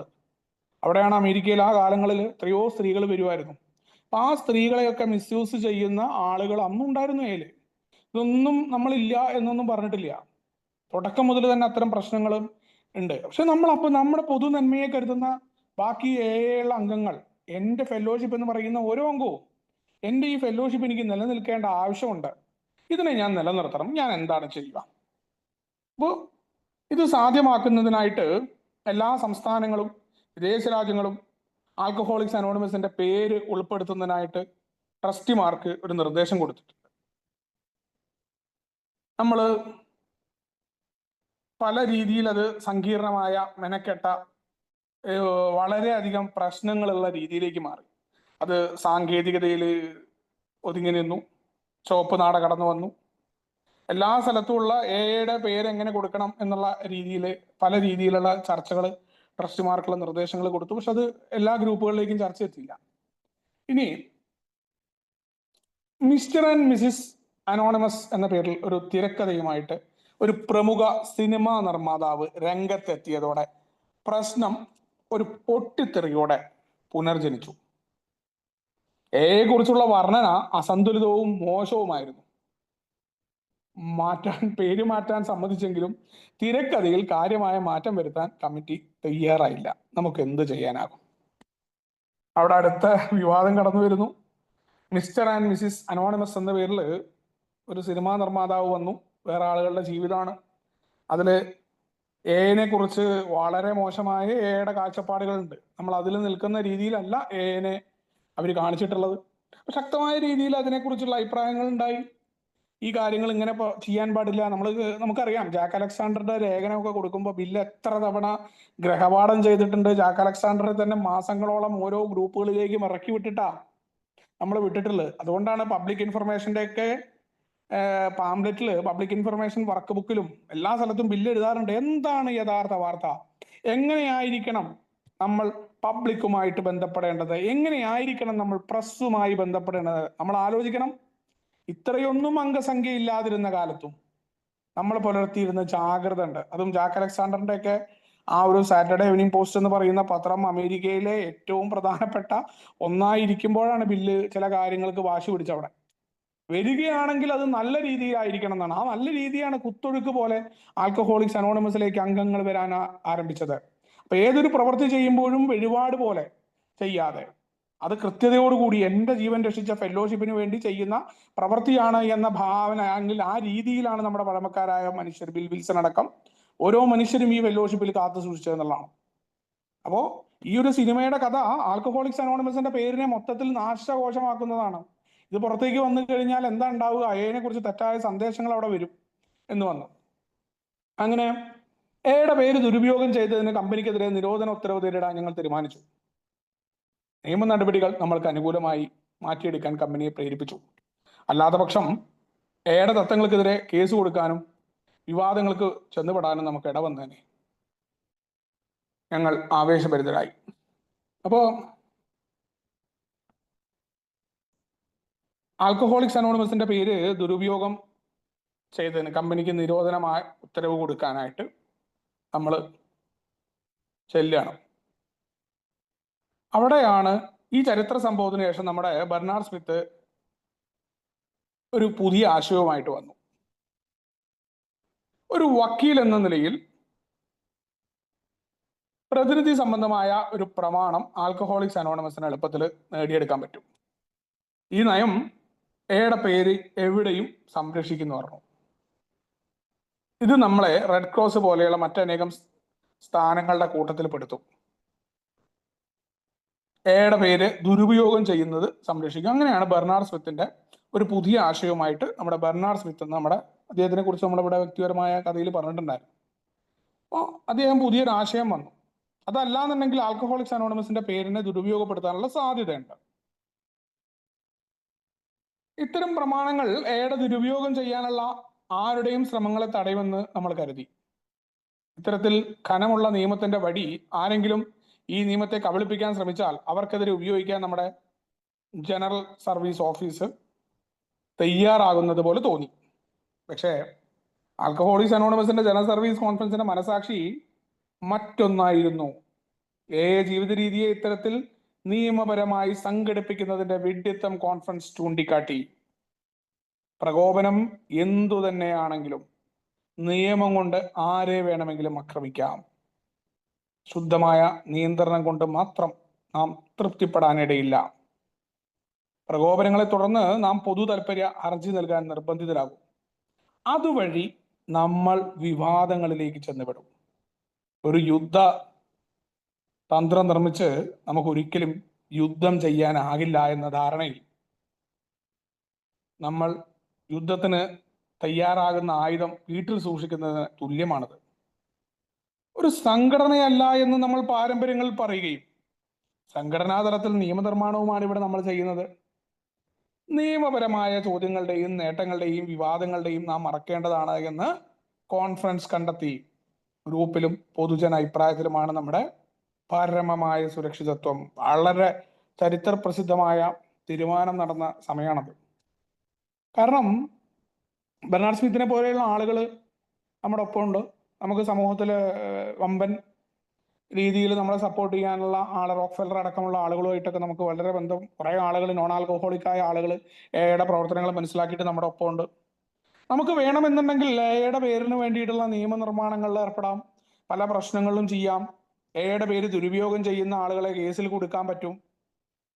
നമുക്കാണെങ്കിൽ നമ്മൾ ഒരിക്കലും അങ്ങനത്തെ നിയമ നടപടികൾക്ക് പോകാറില്ല. ഈ കേസ് കൊടുക്കുക എന്നത് വലിയ കാര്യമൊന്നുമില്ല. അനങ്ങിക്കഴിഞ്ഞാൽ കേസ് കൊടുക്കുന്ന ആൾക്കാരുണ്ടാവും.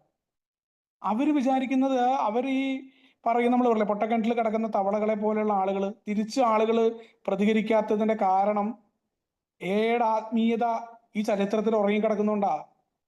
ആൽക്കഹോളിക്സ് അനോണിമസ് ഈ പാഠം പഠിച്ചിട്ടുണ്ട്. അന്ന് നമ്മൾ ചരിത്രപ്രസിദ്ധമായ തീരുമാനങ്ങൾ എടുത്തിട്ടുണ്ട്. ബെർണാഡ് സ്മിത്ത് അദ്ദേഹം പുറത്ത് മദ്യാസക്തനല്ലാത്ത എയുടെ ട്രസ്റ്റിയാണ്. അദ്ദേഹം പറഞ്ഞു, ഞാൻ നിങ്ങൾക്ക് വേണ്ടി പല കാര്യങ്ങളും ചെയ്തു തരാം, ഇതിന് പ്രത്യേക നിയമം ഉണ്ടാക്കാം, എയുടെ പേര് ദുരുപയോഗം ചെയ്യുന്ന ആളുകളെ നമുക്ക് നിയമത്തിന്റെ കർശനമായ ദണ്ഡ് ഉപയോഗിച്ചുകൊണ്ട് നമുക്ക് തടഞ്ഞു നിർത്താനായി പറ്റും എന്ന് പറഞ്ഞു. റെഡ് ക്രോസിനെ പോലെയുള്ള സംഘടനകളുടെ സ്ഥാനത്തിൽ പെടുത്തും. വളരെയധികം സംരക്ഷിക്കപ്പെടും എയുടെ പേര്. എനെ അങ്ങനെ പെട്ടെന്നൊന്നും ചെയ്യാൻ പറ്റില്ല. നമ്മുടെ ജനറൽ സർവീസ് ഓഫീസും മദ്യാസക്തരും ഭയങ്കര ആവേശത്തിലായി. നമുക്ക് അങ്ങനെയാണല്ലോ, നമുക്ക് എന്തെങ്കിലും കേസ് വരിക, ഒരാളെ അങ്ങ് കൊടുക്കുക, ഒരു കുഴപ്പമുണ്ടാവുക, ഇതൊക്കെ വലിയ സംഭവമായിട്ട് നമ്മൾ കരുതും. പക്ഷേ ഉണ്ടല്ലോ, അവിടെയാണ് എയുടെ രണ്ടാം പാരമ്പര്യത്തിന്റെ പ്രസക്തി കിടക്കുന്നത്. എത്ര വില്യന്റെ ജീവിതത്തിലായിക്കോട്ടെ, സുപ്രധാനമായ ആൽക്കഹോളിക്സ് അനോണിമസിന്റെ തീരുമാനങ്ങളിലായിക്കോട്ടെ, രണ്ടാം പാരമ്പര്യം വലിയൊരു സംഭവമായിരുന്നു. അവിടെ ഒരാളുടെ ഈഗോയും നടന്നിട്ടില്ല. ഒരാളും വാശി പിടിച്ച പോലെ അതായിരുന്നു യഥാർത്ഥത്. നല്ലത് മികച്ചതിന്റെ ശത്രുവാണ് എന്ന രീതിയിലാണ് ആൽക്കഹോളിക്സ് അനോണിമസിന്റെ ചരിത്രം നമ്മളെ പഠിപ്പിച്ചത്. നമ്മൾ നമ്മുടെ മാത്രം താല്പര്യം, കേസ് കൊടുക്കുക, അല്ലെങ്കിൽ മറ്റുള്ളവരെ ആക്രമിക്കുക, എതിർത്ത് നിൽക്കുന്നവരെ നിശ്ശേഷം ചെയ്യുക എന്ന് പറയുന്ന പഴയ കാടൻ രീതികളല്ല. ഒരു തെറിക്ക് ഉത്തരം മുറിപ്പത്തൽ കൊടുക്കുക, ബാറിൽ പോയിരുന്നാ പോരെ, എന്തിനാ ഏല് നിൽക്കുന്ന ഈ രീതിയിൽ മറുപടി പറയാനാണെങ്കിൽ ഞാൻ വളരെ കൃത്യമായിട്ട്, ആൽക്കഹോളിക്സ് അനോണിമസ് ആത്മീയമായ പദ്ധതിയാണ്. ഇവിടെ എങ്ങനെയാണ് ഞാൻ മറുപടി കൊടുക്കേണ്ടത്, ഇത്തരം കാര്യങ്ങളെ എങ്ങനെയാണ് ഞാൻ അതിനെ നേരിടേണ്ടത്? ഓരോ അംഗവും അവരുടെ മനസാക്ഷിയോട് ചോദിച്ചു, ഞങ്ങൾ യുദ്ധം ചെയ്യണോ? ഇവിടെ മദ്യത്തോട് പോലും പോരാടുന്നില്ല എന്ന് 11ാമത്തെ പടിയിൽ നമ്മൾ പറയുന്നു. മദ്യത്തോട് പോലുമുള്ള പോരാട്ടം നമ്മൾ നിർത്തിയിരിക്കുന്നു. അവിടെയാണ് എയുടെ മനസാക്ഷി. മറ്റ് ഗ്രൂപ്പുകൾ ജനറൽ സർവീസിലെ പൊതുവെ ജനറൽ സർവീസ് ക്വാർട്ടേഴ്സിൽ ഉണ്ടായിരുന്ന ആളുകൾ, എയുടെ നോൺ ട്രസ്റ്റിമാര്, ഒരു പരിധിവരെ ബില്ലിനെ വരെ സ്വാധീനിക്കുന്ന രീതിയിലേക്ക് ഈ തീരുമാനം കടന്നു വരികയാണ്. കാരണം ഭൂരിപക്ഷത്തിന്റെ തീരുമാനം അല്ലെങ്കിൽ ആളുകൾ പൊതുവെ അഭിപ്രായപ്പെടുന്ന അതാവുമ്പോൾ അദ്ദേഹം അങ്ങനെ ചിന്തിക്കുന്നു. അവിടെ പക്ഷെ മാറ്റം ഉണ്ടായി. ജനറൽ സർവീസ് കോൺഫറൻസ് നടന്നപ്പോൾ സർവീസ് കോൺഫറൻസ് ആണ് പരമാധികാരി വരുന്നത്, അല്ലാതെ തീരുമാനം എടുക്കാൻ പറ്റില്ല. അവിടെ പറഞ്ഞു, പ്രകോപനം എന്തു തന്നെ ആയിക്കോട്ടെ, ഏത് രീതിയിലായിക്കോട്ടെ, ആൽക്കഹോളിക്സ് അനോണിമസ് എന്ന നമ്മുടെ ആത്മീയ ഫെലോഷിപ്പിനെതിരെ നമ്മളിവിടെ സംഘടിത പ്രസ്ഥാനമല്ല എന്നൊരു സൈഡ് പറയാം. എന്നിട്ട് നമ്മൾ ഇവിടെ സംഘടിത പ്രസ്ഥാനം, വാഷിംഗ്ടോണിയൻ അവിടെ ഉണ്ട്. നമ്മുടെ ശ്രദ്ധ മാറും. ഇവിടെ നമ്മൾ നോക്കിയാൽ മതി, പൊതുവിവാദങ്ങളുടെ പുറകിൽ നമ്മൾ നിൽക്കുമ്പോൾ നമ്മളിവിടെ മറ്റൊരു മദ്യാസക്തന് സന്ദേശം കൊടുക്കുവോ?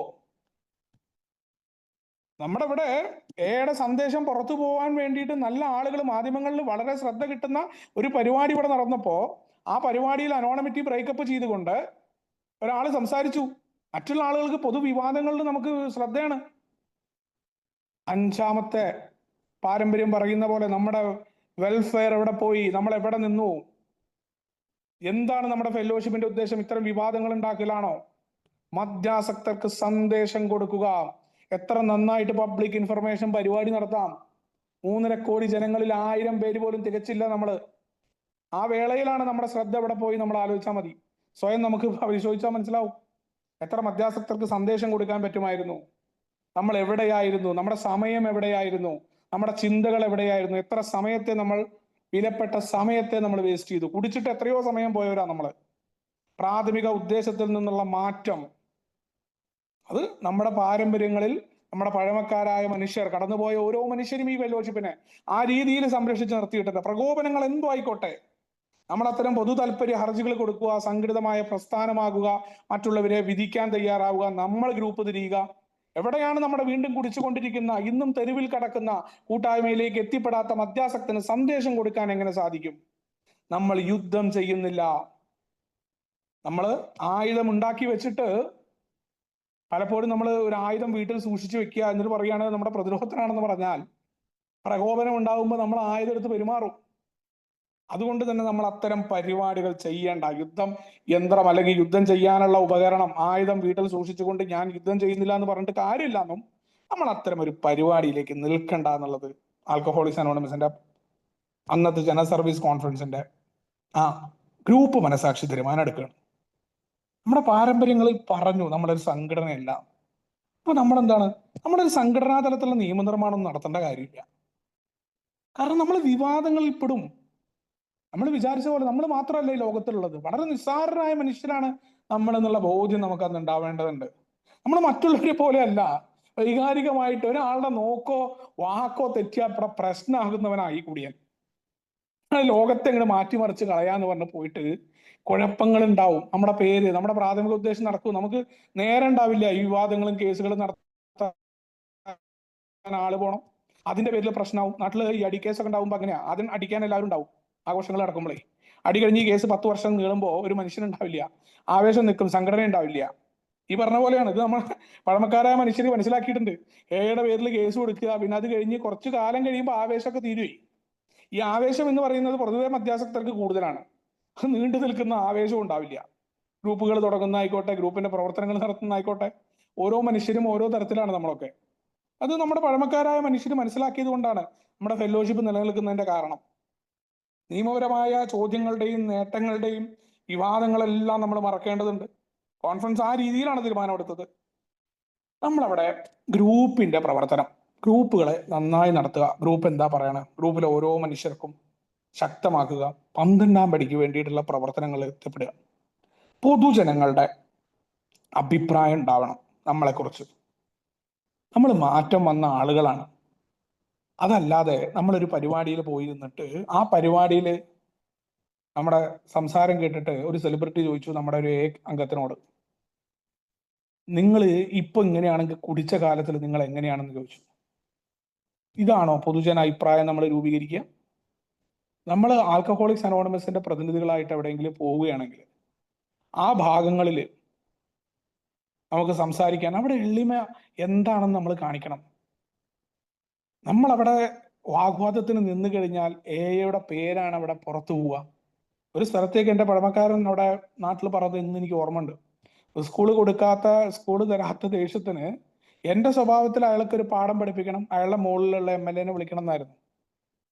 സർക്കാർ സ്കൂളിന്റെ നിയമം എനിക്കൊന്നും അറിയില്ല നാട്ടിൽ പോയ സമയത്ത്. കാരണം എക്ക് സ്കൂൾ തന്നില്ല എന്നുള്ള ആവേശമാണ് എൻ്റെ.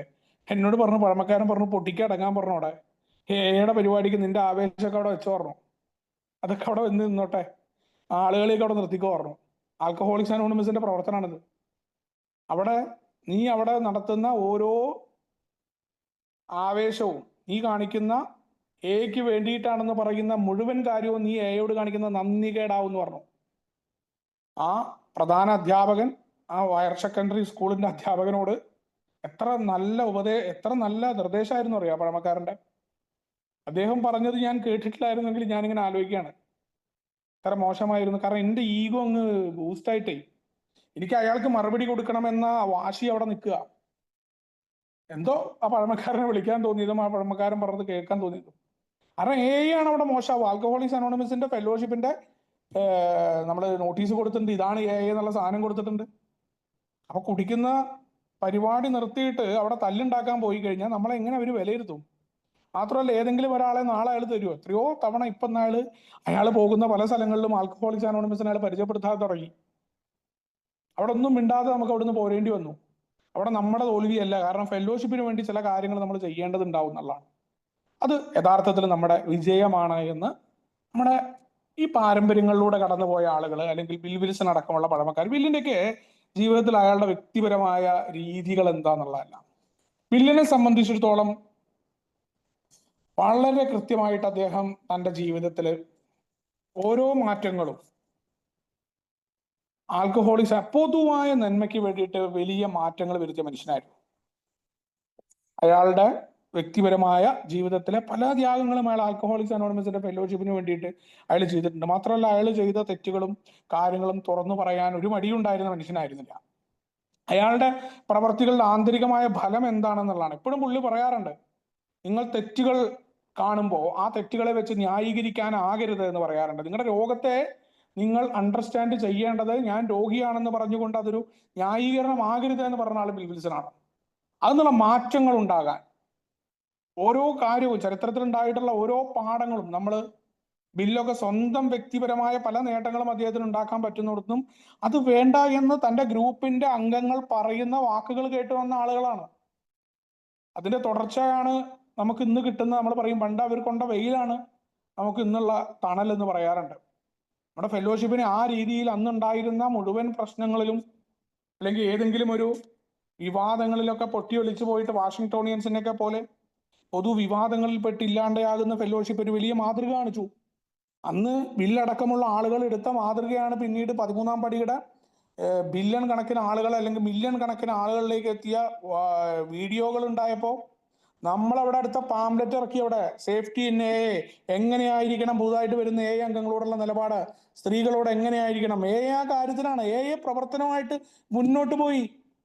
വിവാദം അവിടെ നടന്നോട്ടെ എന്ന് പറഞ്ഞു. ഒരു അംഗത്തിനോടും നമുക്കങ്ങനെ നിർദ്ദേശം കൊടുക്കാൻ പറ്റാത്തതുകൊണ്ട് ജനറൽ സർവീസ് കോൺഫറൻസിന്റെ ഗ്രൂപ്പ് മനസാക്ഷി തീരുമാനിച്ചു, ഒരാളും പരസ്യമായിട്ട് ഇതിൽ പ്രതികരിക്കരുത്. അംഗങ്ങൾ എന്ന നിലയ്ക്ക് എവിടെയും പറഞ്ഞില്ല. അതിനോട് അഭിപ്രായം ചോദിച്ചപ്പോൾ ഞങ്ങൾക്ക് അതിൽ യാതൊരു അഭിപ്രായവും ഞങ്ങൾക്ക് പറയാനില്ല എന്നാ പറഞ്ഞ മാധ്യമങ്ങൾ വിളിച്ചിരുന്നു. ആൽക്കഹോളിക്സ് അനോണിമസിന് നമ്മുടെ നാട്ടിലത്തെ പോലെയല്ല, അവിടെ നന്നായിട്ട് അറിയാം അവർക്ക്. അതുകൊണ്ട് തന്നെ അവർ വിളിച്ചപ്പോൾ നമ്മൾ പരസ്യമായ ഒരു പ്രതികരണവും കൊടുത്തിട്ടില്ല. അതിന്റെ നടപടികളും കാര്യങ്ങളും ഞങ്ങൾ എടുത്തുകൊണ്ടിരിക്കുകയാണെന്ന് പറഞ്ഞ ഗ്രൂപ്പ് മനസാക്ഷിക്കനുസരിച്ച് എയുടെ പ്രവർത്തനം മറ്റ് സംഘടനകളെ പോലെയല്ല എന്ന് അവിടെയുള്ള മാധ്യമങ്ങൾക്കും അറിയാം. അപ്പൊ അത്തരം ചരിത്രപ്രധാനമായ ഈ കാലഘട്ടത്തിലും നമ്മൾ കടന്നു പോകുന്ന ഈ നൂറ്റാണ്ടിലെ ആൽക്കഹോളിക്സ് അനോണിമസിന്റെ പ്രധാന പ്രശ്നങ്ങൾ ഉണ്ടാകുമ്പോൾ അവിടെയും എടുത്ത തീരുമാനം ഈ പറയുന്ന മുന്നേ കടന്നുപോയ മനുഷ്യർ, ബിൽ വിൽസൺ അടക്കമുള്ള ഓരോരുത്തരോടുമുള്ള നന്ദി എത്ര പറഞ്ഞാലും തീരാൻ പറ്റാത്തതും അവരുടെ ആ കഷ്ടപ്പാടുകളും അവർ ചെയ്ത ആ ഒരു ത്യാഗത്തെ എന്നും നന്ദിയോടുകൂടി ഓർത്തുകൊണ്ടാണ് ഈ ഒരു ഭാഗത്ത് നിർത്തുന്നത്. ബാക്കി ഭാഗം അടുത്ത ആഴ്ച പറയാമെന്ന് വെച്ചാൽ എന്നെ കേട്ടിരുന്നതിന് നന്ദി പറഞ്ഞുകൊണ്ട് എല്ലാവർക്കും വിഭാവനം ചെയ്ത സുബോധാശംസ നിർത്തുന്നു. Thank you. താങ്ക് യു ഉണ്ണിച്ചേട്ടാ, താങ്ക് യു സോ മച്ച്. ആദ്യം തന്നെ നന്ദി പറയുകയാണ് ഉണ്ണിച്ചേട്ടനും ഷിബിച്ചേട്ടനോടുമുള്ള നന്ദി ഈ അവസരത്തിൽ അറിയിക്കുന്നു. ആർക്കെങ്കിലും